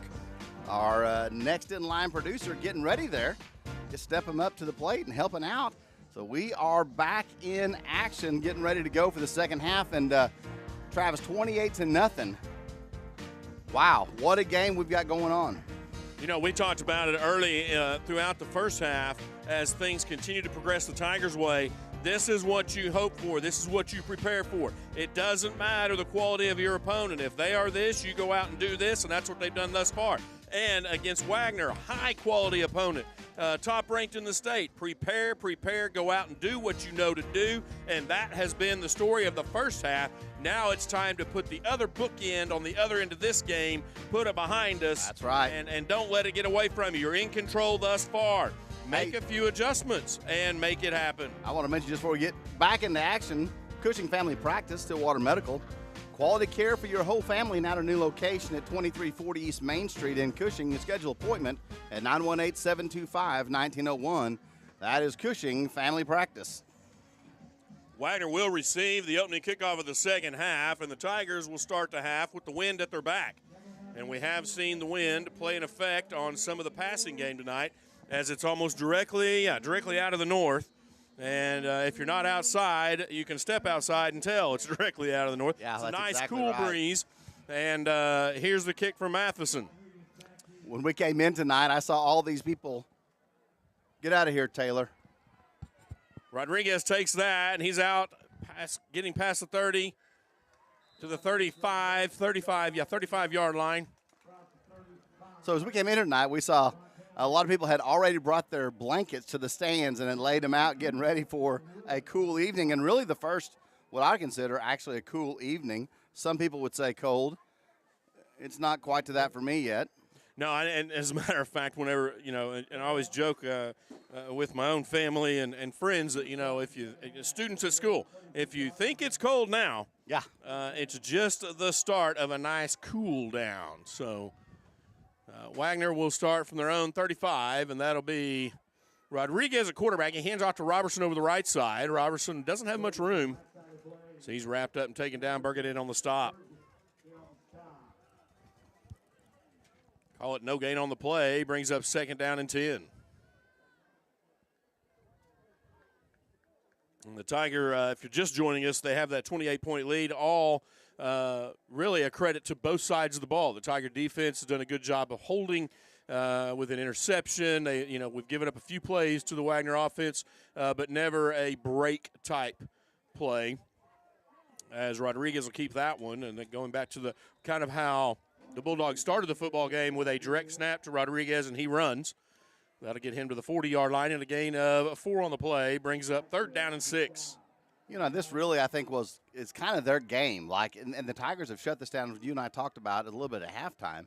But, I don't know exactly what I was expecting, but everybody that I talked to on the way down to during halftime was like, man, this is a great game. This is a great game. And it exactly is a great game. The Tigers remaining on a two-man front with 2 defensive ends.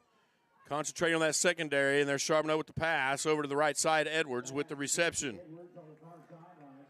Ace Wright on the push out of bounds, and Ace giving a pretty good little buffer right there on that side. Wonder if they'll make the adjustment and close that up a little. You'd have to think going into the the start of the second half, you want to see what Wagner brings at you and adjust to it as that third quarter progresses, and that's kind of the way the Tigers played the first half. And credit our defense with a shutout thus far. Charbonneau now at quarterback, or remaining at quarterback with wide receivers to both sides. And here he is on a quarterback keeper up across midfield. Ball comes loose. Looks like Tigers recover. Yeah, Matson gets his hand in there as he's taking him down, just enough to pop it loose. I tell you, from our angle, it sure looked loose. However, both officials on both sides of the field signaling he was down. Well, he was down on Matheson is the problem. It's maybe he got a knee down that we couldn't see from this angle, but, if you're on the defensive player, that's still live ball. Gain of 4 on the play brings up second down and 6. Spot the ball at the Tiger 49-yard line. The Bulldogs trying to come out of halftime and put together a drive to show the Tigers they're not going away. Handoff Robertson straight ahead. He's met and spun around. Kind of gets away, fights his way for extra. Several Tigers have to still come no whistle in on this one. There it is. Robertson really fighting his way on that play. He'll make his way near the 45. Right two, and that'll bring up 3rd down and 1. The wind has been out of the straight north most of the night. It's just starting to shift a little bit out of the northeast. See if that makes any kind of difference. Tigers go to that 3-man defensive front with 2 defensive ends. And Wagner possibly calling in a play to adjust. That's why a lot of teams do that sort of offense. They have to see what the defense has got first. Matheson. In this case, Charbonneau on a quarterback run. Yount is there. I believe Horn is there. But listen, Matheson shows the blitz. Sees the quarterback, recognizes it. He backs out, steps to the side. When the quarterback makes the adjustment like he's going to come from that side, then right at the last minute, he slips right back into his original blitz lane and goes right back at it and is all over that one. And what it really looked like, without getting inside anybody's head or anything, just taking guesses, is that the quarterback looks over to the sideline. The Tigers are in a defense that they think they can take advantage of. However, the wrong man, you probably want Rodriguez running that. Charbonneau was the one at quarterback at that point, so he has to run it. Had no chance of getting away from Matheson and others on that play. Charbonneau to pass. That Has one a bobbled. receiver, yep, and no good. Skeen, the intended receiver. Hilligoss couldn't get there, and that one just incomplete pass, and that's going to send it right back to the Tigers. You know, one of the things that is, whenever you get into film next week and you start analyzing and breaking down, you're going to say, good job, defense, of being in the right place at the right time. You might give up that pass, but you're not giving up a big play. In this case, because you're there and because you're being disruptive, you don't even give up the pass. Result of the play is a turnover on downs. Tigers take over 1st and 10 from their own 48-yard line. And Berlowitz will go out with 2 wide receivers to the far side, 1 to the near. Check that 2 to both sides. They're in that tight formation. This is what scored Noah Jones earlier, and he'll get pushed out of bounds near the 49-yard line of the Bulldogs. And, folks, just in case you don't think they're letting up when they go out of bounds, Jones comes out of bounds and just pushes off on the cart, but there's so much force coming out of bounds. He's 5 steps out of bounds, and he completely bends the metal side of the cart, just trying to hold himself up. So that's how much force they're coming with on all the way out of bounds. Barlowitz now with trips to the far side, and that's the far side of the field has the most room. Oh, Barlowitz barely escapes and does not escape a tackle. That play didn't get started from the get-go, and credit Roman Garcia for being in the backfield and getting a hand on Barlowitz. You know, Garcia has been a disruption for the Tiger offense on several occasions tonight. I believe he plays like a defensive lineman, defensive tackle type position, and he's very tough to handle out there. That's going to be a loss of 1. Ball on the 47-yard line, 3rd and 11 for the Tigers with 7:25 left in the 3rd quarter. Berlowitz has wide receivers to both sides. It's a pair on each. Drop back. He'll scramble from the pocket, be taken down back in the backfield, and guess who? Garcia again. Berlowitz just could not get away from that one. Just too much happening, and he's got a bit of a gimp as he's coming to the sideline.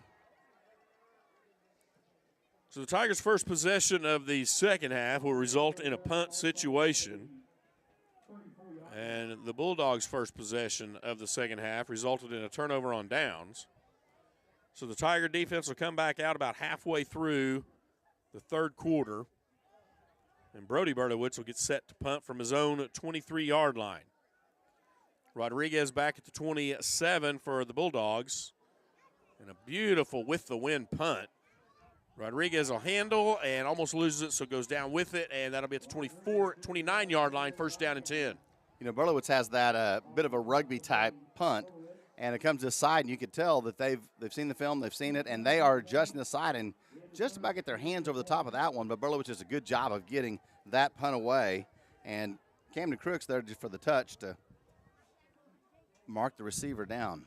And, this is one of the things about that was a high punt. It's with the wind. Rodriguez does a good job of watching it in, but I guarantee you the presence of Camden Crooks coming full speed was making a difference on that catch, and he did a good job to secure the ball. Yeah, I'm Credit sure Crooks for being there. They've all seen that highlight reel. Here's Rodriguez. He'll be off to the races if he can get past a couple of guys. Jones is there to make sure he goes down. Ace Wright filling in from a deep safety position. Nonetheless, Rodriguez will make his way to midfield. Call it the Tiger 49-yard line, first down and 10. Burgett just gets steamrolled right there. And, it's just one of those that, as I told you, I think this is their bread and butter. This is the way that they have played their games, and now you can see they're starting to get ahead of steam with this with 6 minutes left in the third quarter. And it does a couple things for you as an offensive unit. You're on the field, you wear out the defense, and you really wear the clock down. And, again, Rodriguez right side finds another seam. And Burgett and I believe Matheson in on that tackle, but not before another first down. Yeah, outside linebackers needed to stay home on that one, and it just got drawn in a little bit too much. He finds the lane and around the narrow corner for a first down. Spot the ball at the Tiger 38-yard line, and the Bulldogs starting to make a march. Now, earlier in the game, whenever Wagner came out and used this to kind of move the ball down the field, Tigers went to a 3-down lineman, a 2 defensive end look, five from the front line.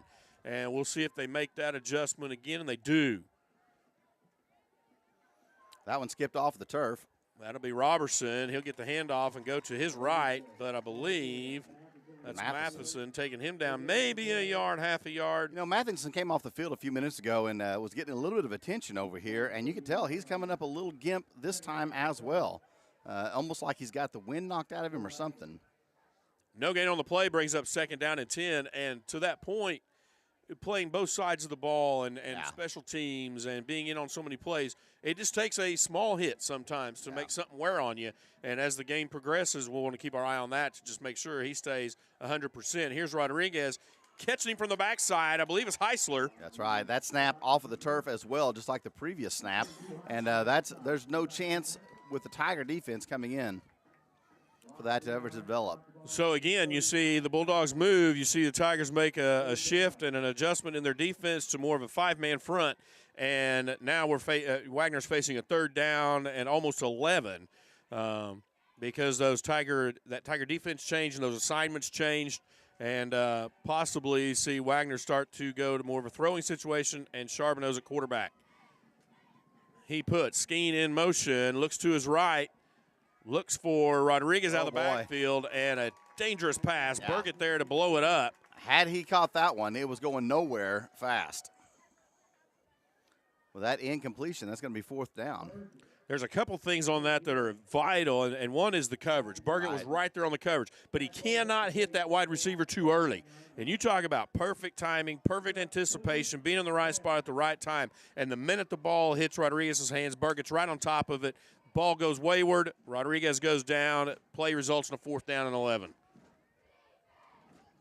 Ball remains at the Tiger 39-yard line. Tiger defense making a stand thus far on this drive. 4:04 remaining third quarter. And Charbonneau continues at quarterback. Throws one up to the left side. He's got Edwards, ace right on the coverage. Now here, what you want from a Bulldog standpoint is one of your taller guys against one of Tiger's smaller guys. That's exactly right. Unfortunately for the taller guy, that was thrown too far where he couldn't use his height to his advantage. And I think we could credit Wright for being in the right position because he was on the backside of the wide receiver.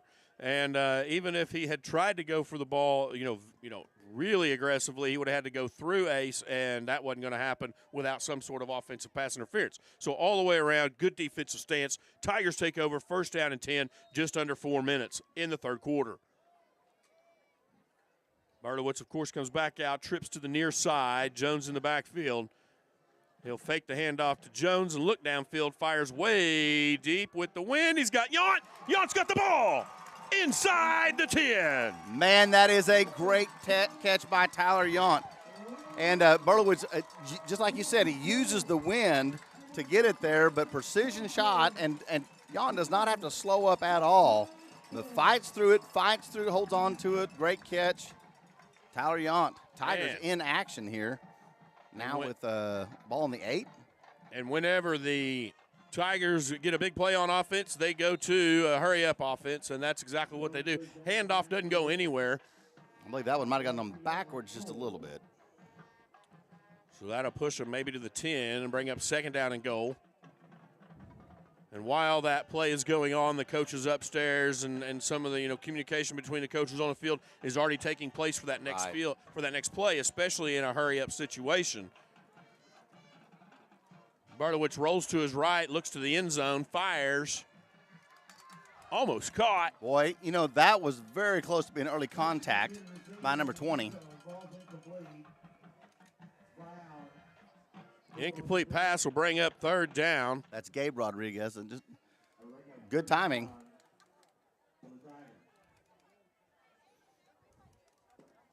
So just like that, 3rd and 11. And for all intents and purposes, 3rd and goal. Yeah, 3rd and goal. There's no chance of a first down. No first Tigers down. need the touchdown or a field goal. 3:05. Tigers up 28-0. Bartowicz with Jones in the backfield. 2 wide receivers both sides. He'll fire again to the same side. Touchdown, Tigers! Matheson, Brady Matheson with the reception. And I know that our camera doesn't focus in on wide receivers. There was not a better way to run that route. Matheson goes up just enough yards at the timing of the pass to break off of the defensive coverage and put himself and himself only in a position to catch that. Beautiful job, beautiful pass. Matheson to attempt the point after 34-0, trying to make it 35. And he does. 35-0, 2:55 remaining 3rd quarter. Tigers making a march again. Just like that, the Tigers are back on top. And you know who else says it's great? Mama. Mama says it's nearly perfect at Nafee's Deli and Grill. Give them a call at 918-225-3115, or better yet, give them a visit at 600 East Main Street in Cushing, Oklahoma, Nafee's Deli and Grill. And hey, don't argue with Mama. Don't argue with Mama. She says it's nearly perfect, and the Tigers are looking nearly perfect as well. Also, Hillcrest Hospital of Cushing Emergency Care, treating emergencies like emergencies. Get back to better health faster. That's Hillcrest Hospital, 1027 South Cherry Street in Cushing, Oklahoma, or online at hillcrestcushing.com. So Matheson getting set to kick from his own 40-yard line. Yount possibly there. I guess they not going to possibly hold the ball, but I guess it's not quite blowing that hard on the ground.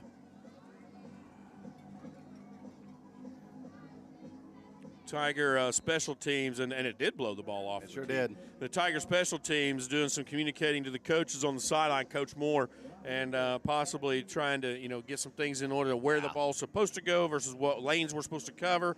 And Matheson looks like, of course, he has all night with the wind. He's going to go back deeper and try to put this one in the end zone. A low driving kick right to Rodriguez. Takes it at the 5 or 4. He gets out to the 25, snakes his way down to the 35 before being brought down. Probably mark him at the 34-yard line. The advantage to a low drive like that is, chances are they're going to fumble it. Not many guys can handle that. He does a great job of handling it. And usually gets to the end zone fast. That's normally what happens. But the bad news is it doesn't allow your defenders time to get down there, and it allows for open field for just a few seconds before the defenders can catch up. Yeah, the ball almost outruns or paces the coverage. And so you're going to give them 10, 15, 20 yards on the return. And if you're not set up, you're going to give them more. And in this case, the Tiger defense is ready, and Bulldogs will start from their own 34. Firing left side. And that's caught by Skeen out in the flat area. And brought down by Crooks. There's a flag.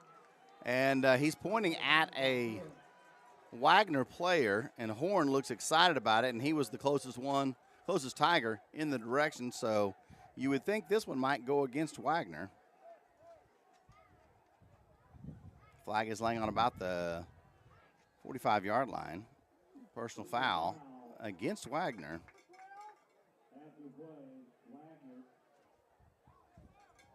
That'll back the Bulldogs up. They've been playing from their end of the field most of the night. Tigers have won the field position game, not to mention the score. Not only will it back them up, it'll also be a loss of down, so it'll be second down for Wagner.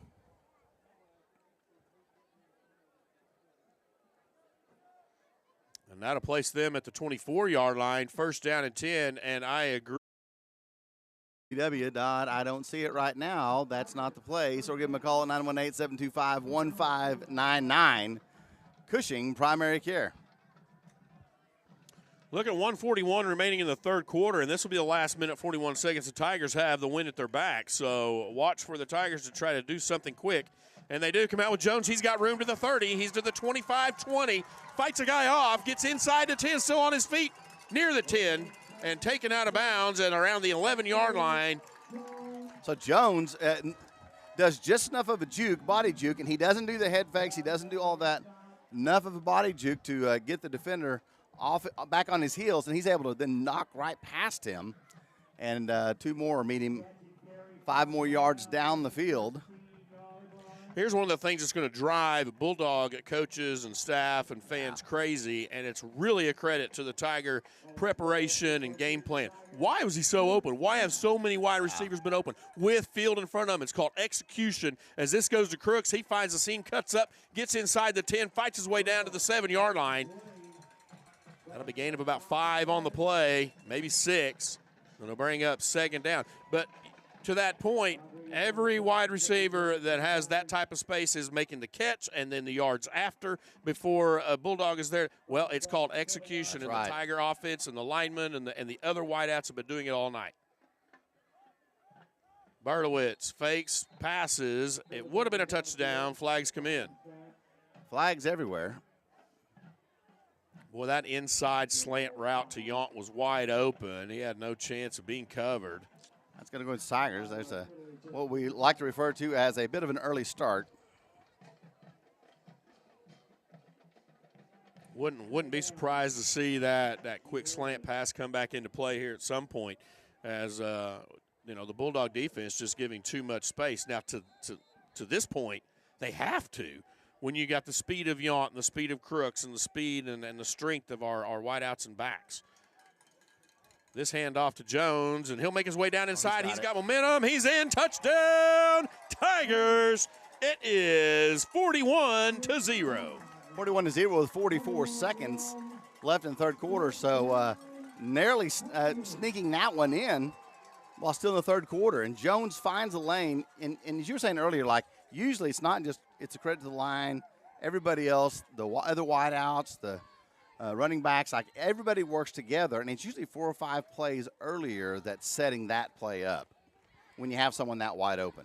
That's right. And credit, Jones he runs with his head on a swivel. He makes cuts. He makes twists. He's doing a great job. Hilligoss almost mishandles but doesn't. Pulls it down. Matheson's got it. The extra point is good.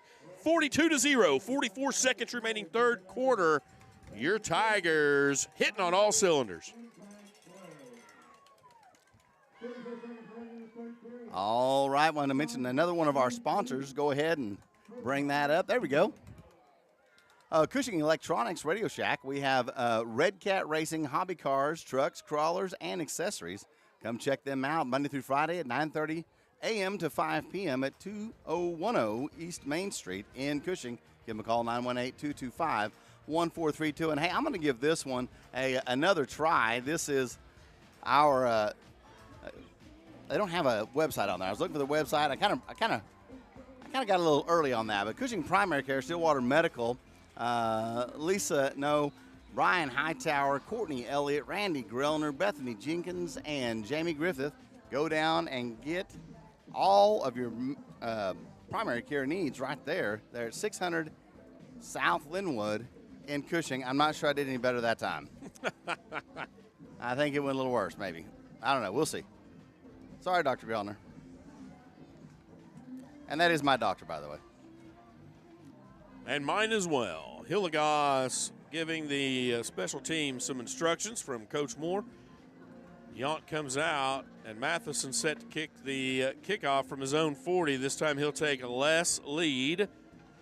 and fires it end over end deep. It'll be taken at the 5-yard line. It looks like possibly Edwards. Oh, Check that. That might be Brown on the return. and Jacob Kim was back there, and he's the first one there, and he dives at his feet, and that's just not going to work. I mean, by the time you dive at their feet, they're a yard past where you dove to. And so, it's going to have to clean that up as they move further down the line and make sure your open field tackles are open field tackles. The things that start costing you are arm tackles and dives. Absolutely. And to that point, there's not a game, no matter the score, that film isn't immediately watched and gone into, and those things aren't pointed out and talked about being corrected moving forward. Charbonneau tries the right side. He finds a little bit of running room, kind of fights his way. Matheson eventually helps bring him down, in addition to Michael Cruz. I believe the McLean team, I saw them pull out earlier. They were here watching the game. As, like I said, their opponent, Cleveland, declined to play at McLean tonight. So McLean came over here, watched the first half, and I think they've already gone home for the evening. Good opportunity for them to come a week early and check out their competition, as they'll play both of these teams, I think, later in the year. That's right. And that's the end of our third quarter. Tigers up 42-0. Let's try this again. Pipeline Urgent Care. This is another Stillwater Medical. Strains, sprains, minor burns and cuts, ear, eye infection, cold and flu, fractures, school physicals, fever, adult immunization, occupational medicine, and more. Walk-ins welcome, on-site lab, and x-ray. 102 East Cherry Street in Cushing, or 918-306-4515. And that is stillwatermedical.com. And I bet you that website works for Dr. Grellner's as well. Go give them a call. Devin Elliott, Molly Tanner, Sarah Laird, and Ashley Tucker, Pipeline Urgent Care. Also, Core Civic, they are now hiring at the Cimarron Correction Facility in Cushing, Oklahoma. You can go online at jobs.corecivic.com and find out all you need to know to get your application in. Core Civic, hiring at the detention center. Now, all right. So as we return to action, start of the fourth quarter, the Bulldogs facing a 2nd down and 4. Charbonneau to take the snap. Robertson to his right. And a handoff is to Robertson. He has a hole on the left side, finds some running room. Ball comes loose. Looks like it's recovered by Jones. The officials indeed signaling. That's right. And a turnover goes to the Tigers. With great tackle, and when the ball came loose, I didn't catch the number of the tackle. I believe it's Crooks. Okay, it was Crooks, yeah. Yeah, Crooks with a touchdown-saving tackle. And then, in the process, knocks the ball loose, and Jones, coming to assist on the tackle, finds the ball. And some of you might be saying, well, if they're a running team, why are we seeing so many drop balls tonight? Like, there's been a lot of balls knocked loose. But the first time it gets cool, the ball feels different. It gets slicker.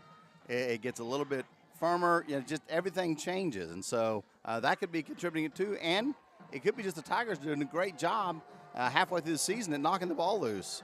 Yeah, and that's what I was going to say. The defense has a lot to do with that as well, and you could maybe hear the crowd in the background. The officials had a conversation and decided he was down. So the ball did come loose, but after he was down, so the Tigers will not take over. It will result in a 1st down and 10 for the Bulldogs from the Tiger 43-yard line. Let me tell you something I'm going to be doing tomorrow is pulling this up on the Hub Network and just scrolling back through that one and seeing. It's always fun. I have a suspicion. Yeah, rewatch some of those plays. And there's a handoff to Rodriguez. He'll make his way in for a few. On the tackle. That's one of those slow developing plays as well, but credit the Tiger defense for closing gaps, closing holes, just really headhunting, looking for the ball. So even though the Tigers didn't come away with the ball, they do come away with the stop. 2nd down now on the 8 on the 41-yard line as the Tigers look to make a stop and at least get the ball back the old-fashioned way. Charbonneau with 2 backs in the backfield. Rodriguez goes in motion. Charbonneau follows Robertson, but Horn Yep, Horn fills the hole. Horn's Hello, there to take Mr. down. Horn. Yeah, and I think Charbonneau was about eye level with a number 9 as he hit the line. Yeah, they're going to give him a pretty nice spot. He was taken down near the 41. He was met around the 40. They're going to put it just inside the 40 and brings up 3rd down and 7. Clock continues to roll. 10.5 remaining in the game. Tiger defense continuing to play extremely tough. Now Charbonneau with trips to the left. And he'll keep and go behind Robertson. And again, Matheson fills the hole, takes him down. And this time, Charbonneau may gain half a yard. Spot the ball at the Tiger 39-yard line. 4th down and 6 coming up. Wagner fans thinking, man, we just can't sustain a drive. Credit to the Tiger defense.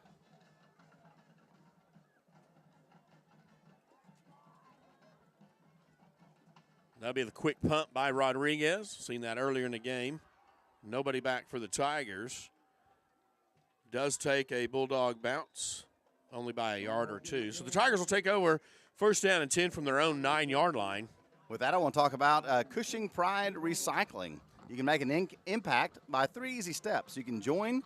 Number 2, you can drop off. And number 3, you can thrive. That's Cushing Pride Recycling. You follow them on Facebook. Get all your information there. Make an impact in Cushing. Also, Crossroads Wellness Center. Call today and schedule your consultation, 918-890-5700, 115 North Harrison Street in Cushing. Biotin Hormone Replacement Therapy and Botox Cosmetics. And the Tigers start from their own 9-yard line. Barlowitz set with trips to his right. He'll quickly pass to Jones. Check down receiver, makes a spin move, gets away. Gets out past the 12 to the 13-yard line. Travis, I've talked about this in the past. You know, you don't see Noah Jones make a whole lot of spin moves. He has such a nice slide step. He slides left, slides right so well, and is so effective at that. He doesn't have to do that a lot, but that doesn't mean that he can't. Well, when he does, it is quick. It is a quick move. Usually gains him several more after the play, and it did in that case. Brings up 2nd down and 6. Call it 7. Signal from the sideline. Berlowitz looking to pass to his right. Fires that way and has Brody. Brody's out past the 15. Gets caught around the ankle and can't quite get away. Look like Skeen comes up from a safety position. Nonetheless, gain of a couple on the play brings up 3rd down and 3. Tigers on this drive, fighting their way out of their own 9-yard line, now sitting at the 16. Barlowitz with 2 wide receivers both sides, Jones in the backfield. Taking a look at the Bulldog defense, possibly calling in the play differently than before. Slight adjustment made. Jones will move to the right side. Barlowitz back to pass, and look like a timeout taken. Timeout Tigers. And with that, we'll remind you real quick that we have the Ortho Oklahoma game wrap-up coming, and I believe, James, you'll try to make your way down. I will. And have an interview with Coach. Yeah, that's exactly right. And I'm really more excited about this one to kind of get his details on how this one went. And Coach Coach Morgan is one of those guys that he doesn't give a whole lot, but what he does is very insightful. So you want to stick around for that. Hey, you know what you also want to do is go to Calamity Jane's. If you want some good barbecue, that is the place. Lunch Tuesday through Friday from 11 a.m. to 2 p.m. Dinner Tuesday through Saturday, 5 through 9. But here's the best part, wood-fired grilled steaks Friday and Saturday night. CalamityJanesBarbecue.com or 918-225-0954. You will not be disappointed at Calamity Jane's. Empowering our members and communities, that's Central Rural Electric Cooperative. Visit them online at www.mycentral.coop. Central Rural Electric Cooperative, empowering our members. Tigers returning with a 3rd down and 3 after the timeout. Time was going down on the play clock, so the coaching staff called that timeout from the sideline. And good thing they did, as the Tigers have an opportunity to turn 3rd and 3 into a 1st and 10. instead of facing a 3rd and 8. Barlowitz looks downfield, has a little bit of pressure, fires over the middle, caught, brought in from the fingertips. Brody Barlowitz with the reception. I thought for a moment he might have been held. I did too, but man, he makes up for it. What a great catch. He'll make his way to the 34-yard line. That gain good for a Tiger. 1st down and 10. Tigers set to go again. 2 wide receivers both sides. Jones directly behind Barlowitz. Handoff goes to Jones. Finds a hole. Makes it out to the right side. Gets towards the sideline.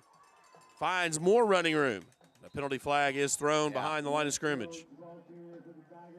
You know, we may end up making that Big Tiger play a little bit post play.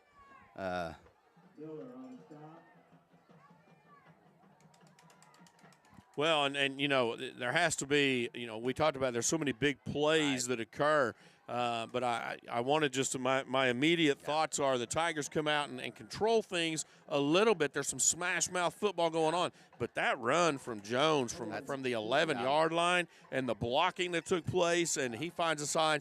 I mean, to me, that was a complete I was fixing crush to say the to same the thing. Bulldogs. If nothing changed between now and then, that is going to have to be my choice for the Bank of Blue Sky Bank, yeah. Big Tiger play, and someone called them Bank of Cushing. They were that for many years, and but it is Blue Sky Bank, and we appreciate them. They have stepped in and stepped up great. So we'll see if we find something different, maybe. But for right now, that's probably going to be our play. Here's Jones around the left side. He can't find much there. Did have Aiden Spencer out in front of him for the blocking. Yeah, and Aiden comes up holding his ankle just a little bit on that. And just a little tender, I believe. Maybe his shoe just came off. I don't know. But I did feel like, and I don't remember if it was 14-0 or 7-0, but an 89-yard, run from Jones really seemed to, just show Wagner right there what the Tigers were going to be about all night long. Jacob Horn comes into the running back position. Barlowitz comes back to this side, and that's going to be Yount. He finds room on the screen. He'll make his way out across midfield and eventually be taken down around the Wagner 48-yard line. Skeen in on the stop. They send everybody after Barlowitz, and Barlowitz makes him pay as Yount just slides out there in the open flat. A well-designed play that brings some blockers. The reason that Barlowitz had immediate pressure is those down linemen are pulling out this direction, letting their blocks go. So Barlowitz's job is to avoid the sack and get the ball placed exactly where Yount needs it, and in that case, he had the blockers in the position to get the yards. Barlowitz now in that tight formation, has wide receivers both sides, fires to the right, has Brady Matheson. He'll make a move at the first down marker to gain another yard or two. And I believe that one's going to be good enough for a first down. Sean Adkins in on the stop for the Bulldogs. Clock continues to roll, 6:05 remaining in the game. Tigers up 42-0. And this will be an extremely good win for the Tigers at this point in the season. They'll be moving to 6-0 and undefeated as well, 3-0 in district play. Yes, sir. Trips to the near side. Barlowitz hands off Horn. Horn just runs straight ahead, and he takes a couple of the Wagner Bulldogs with him. He'll gain about 2 to 3 on the play, brings up 2nd down 7.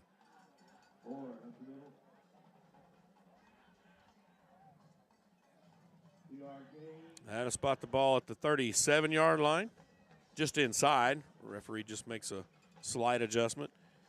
We'll bring up 2nd down 7-ish. 7-ish. Kind of a halfway between thing. Yep, I agree. Barlowitz still in the tight formation, has wide receivers both sides, looks to pass, and does. Fires over the middle. That one almost picked off as it was off the hands of Crooks. Good coverage by the Bulldogs. There to help break it up with Skeen.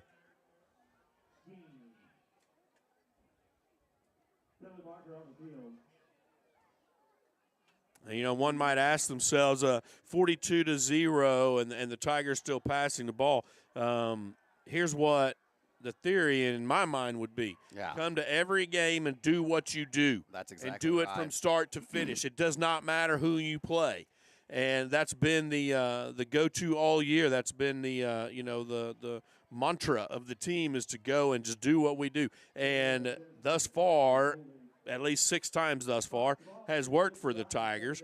So you continue to do that until you get really late in the game when you start subbing some guys out. With 5:01 left on the clock and in the game, Tigers pushed all the way back.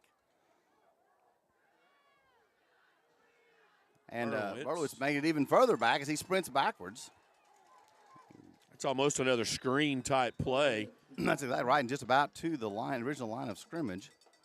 It's one we don't see very often. Berlowitz almost sprints backwards. Hey, if you don't think that things won't be changing around the district and around 4A football, Weatherford is up now, has beaten Clinton 30-10. So unranked Weatherford beats number 7 Clinton 30-10, and Clinton was last year's state champion. Podo getting it done against number 3 Podo, getting it done against number 9 Hilldale 30-7. So as I said, Podo is that threat, and Tuttle getting beat. The game's still ongoing. 5 minutes left in the fourth quarter by Blanchard. Quick pitch to Jones on the left side. He finds a couple of Wagner players back there, and he'll be taken down. Penalty flag way up in the air. We'll see what the officials have on this one. Ball is spotted right around the Wagner 42-yard line. As we're waiting for that call, the Tuttle-Blanchard game, Blanchard's beating Tuttle 24-21 with 5 minutes left in the fourth. Now, Blanchard is unranked right now at 4-2, and Tuttle is the number 2 right behind Cushing for a football. So that will change everything, and things will start getting interesting. Personal foul, penalty being assessed against the Bulldogs. Another team to watch out for. Personal foul assessed against Bulldog. 15-yard penalty. Automatic first down.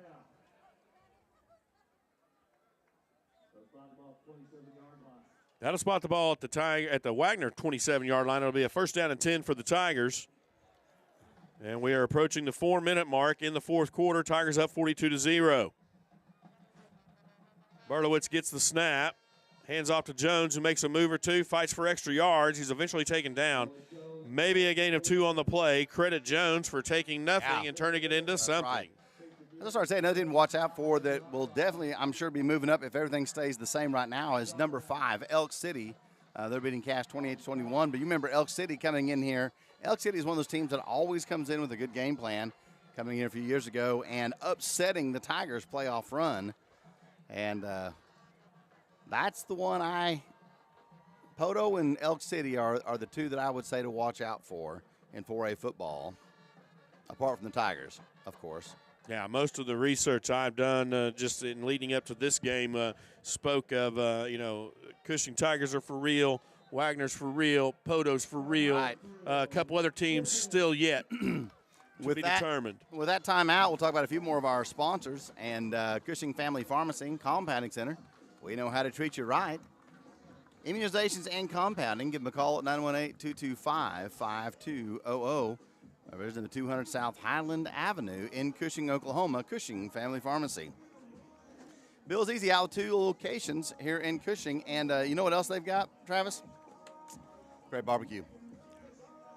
At the Main Street location. It is delicious. Right. They have these things in there, and they're like jalapenos cut in half, filled with cream cheese, Armadillo egg. brisket on top of it and wrapped in bacon. I don't care what you call it. I call it delicious. Bill's Easy Out. Check them out. Let them know we sent you. Also, Favco Electric. It's the quality that counts with prompt, reliable service. Call them at 918-225-2799 or 918-862-3362. Tell John we sent you for 24-hour same-day service, residential, commercial, industrial, and bucket truck service. Favco Electric. Online at www.favcoelectric.com. They've been serving our area for over 36 years of experience. Hey, when it says prompt, reliable service, that's exactly what they give you, Favco Electric. So the Tigers coming back out. Hilligoss now at quarterback as we are at 3:08 remaining in the game. And he's got 2 running backs in the backfield and sends one in motion from right to left. That'll be Peterson in motion. The handoff went to 24 Morton, 27. Yeah, Caden Morton, number 27. So, again, as we've seen in weeks past, the Tiger junior varsity, younger players having the opportunity to come into game-type situations. The coaching staff will use most of the play clock to get plays called at this point and give these guys some opportunities. Want to remind everybody in just a few minutes I'll be down on the field with Coach Morgan to get his take from the game and looking forward to next week. Hilligoss hands off straight ahead. Nothing doing there. You know, the coaches never want to look past the next game. That's just play this game and not even think about the next game until tomorrow. They definitely do not want to think about playoffs. But one of the great things about being color commentary and play-by-play is we get to start thinking about that early. That's right. All the scenarios and things that may or may not happen, how they could happen, how they will happen. Travis, I'm going to work my way towards the field and see if I can't catch Coach Morgan for the Ortho, Oklahoma post-game wrap-up. We'll be ready. And that play doesn't go anywhere for the Tigers. Credit, I believe that's 44, Zane Corey in on the stop. Minute and a half remaining in the game. Again, Tigers up 42-0. And the result of the play is a turnover on down, so Wagner will take over and try to put together something in this last minute and a half. Tigers come into tonight's contest as far as state rankings go. For those who put a lot of effort into that, they were ranked number 1 by most accounts, and Wagner ranked 4th or 6th, depending on who you want to look at. And Wagner thus far this year has faced a couple really good challenges. They come in a really good opponent, but the Tigers just had a game plan that really handled everything the Bulldogs could throw at them. That running play to the far side, and get the clock rolling again down to right at 1 minute remaining. As the Tigers now have some younger players in the defensive positions. Wagner now facing 2nd down and 3. And I believe that's going to be Matt Swanson at quarterback for the Bulldogs. He'll hand off to the near side. That cutback made by Bo McFarland. He'll be taken down at the 48-yard line. The gain's good for a 1st down and 10. Be another game next week. Now, it's fall break next week. The students will be out of school Wednesday, Thursday, and Friday, which will push a lot of Friday night games to Thursday night games. So you won't want to miss tuning in right here on Hub Network. Cushing Tigers, seeing them take on Tulsa McLean next week. This handoff to the right side, and there's running room down to the 20. Eventually taken out of bounds, taken down at near the 10-yard line. And I believe that is Carlos Mancada on the stop. That run by Tayshawn Williams. He's a 5'10", 185-pound sophomore.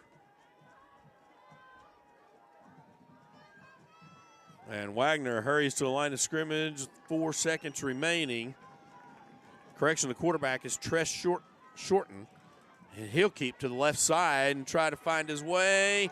Several Tigers there for the stop. The Tigers pitch a shutout and are victorious right here at Odell Field against Wagner Bulldogs tonight, 42-0, and are now 6-0 on the season and 3-0 in district play. And the march from week to week continues. Again, we were saying next week is fall break. Tigers will play against McLean next week right here at Odell Field. You won't want to miss that. If you're around, come on down to the field. Bring your mobile devices and put us in your ear as you can hear all the action as you're watching on the field. Or if you're out and about and can't come to the game, make sure to tune in. Hub Network Live right here, Cushing Tigers. And we'll be on next Thursday night, 7 o'clock. And again, from the beginning of this game, the Tigers came out in a smash mouth style football game against Wagner, and Wagner has a great season going for them. The Tigers have a great season going for them, and a lot of people around the state talking hype and talking situations with Tigers having people all over the leaderboards and passing and receiving and touchdowns. A lot of things went into this game hype-wise, and for all intents and purposes, you could say it was everything it was made to be, a great football game. The score doesn't show it because the Tigers absolutely had a game plan, and right from the get-go, just kept bringing it and did not let up. And, of course, that when we visit from week to week with the coaching staff in preparation leading up to games, it's, the coaches talk about staying focused. They talk about the players tackling whatever's right in front of them. They watch game film that week. They prepare for that team, and they get ready to try to execute game plans. They're going to do exactly this, put the Tigers in winning positions and not focusing ahead, not facing other opponents and not getting tied up in all the hype. So tonight, the Tigers do exactly that. They come out in the game plan and put it on Wagner. And James is getting ready to come back to us with Coach Morgan. We'll get a listen to what he thinks about tonight's performance and what might be coming up. This is the Ortho Oklahoma game wrap-up. And as soon as James gives us a wave, a hi, howdy, a wink, a hello, as soon as he says send it to me, he's standing right at midfield with Coach Morgan. All right, James Caulfield with the Blue Sky Bank postgame interview. Coach, man, this is a great win in so many different ways. It is. It's kind of a statement win, I think, for this group. We've got a large senior group that we depend on to lead this team. And what happened at Wagner in 2020, I think, is in the back of their minds. They're an excellent football team, and once again, they came out to get going, wanted to get it done, and did an excellent job. I told somebody coming over here, like, this score does not represent how good Wagner is, but it definitely represents how good Cushing is. Absolutely. Our offense gets a lot of praise, and rightfully so. I want to give our defense the props. Coach Fry, Coach Rockwell, Coach Moore, Coach Tarp, everybody on that defensive side of the ball have done an unbelievable job. Right now, we're playing well as a team. That's what it's going to take. We have one goal as a football team, and that's to hold that gold ball at the end. And we just keep those short-term goals. But I'm unbelievably proud of this group of kids and coaches, and we're going to keep it one day at a time and keep going. That biggest hurdle so far. And you lost Panda. And so right now we're already seeing the next guy up and how that's affecting. I wonder how that would work. And impressive. They're a group of brothers. I promise you, everybody's going to pull together behind Panda. And he's as big a part of it right now as he's ever been, and I'm just unbelievably proud of them all. Hey, Coach, you're looking forward to McLean next week and then maybe a little bit further out. What's your next biggest hurdle? And then what do you look for on Thursday game McLean? Short week. We'll exchange. Well, they didn't play tonight. They were here, obviously. But, that they're not a bad football team. It's just like I tell these guys, you can never get caught looking ahead. It's obvious that they haven't done that to this point. We're going to stay humble through the process, and we're going to do things right. Hey, Coach, congratulations on an excellent win against an excellent team, and keep it rolling. Thank you very much. Appreciate it, Coach. Back to you guys. All right, ladies and gentlemen, is Coach Morgan and James Caulfield in the Ortho Oklahoma game wrap-up and the interview. And the Tiger big play of the game, we conferred on it early and said if nothing changed, Noah Jones from the 11-yard line on an 89-yard touchdown run, and credit him, the line, the wideouts for their blocking, and a big thank you to Blue Sky Bank for their participation and sponsoring that and giving back to Cushing High School athletics. It's the month of October. The weather is changing. It's getting cooler, and we're halfway through the football season. And tonight, your Tigers come up victorious 42-0 against a formidable powerhouse school in Wagner. And the Tigers flat stuck to the game plan and did a great job. We were proud to be a part of it, bringing it to you. We hope you tune in every week. Next week's Thursday night, right here on Hubwork Network Live. For Amaya Grant on the camera, Natasha Kemp, the producer, for Bruce in Votes Notes, and for myself, Travis Perry, and James Coffell, thank you so much for joining us tonight. Have a good night, Tiger fans, and God bless.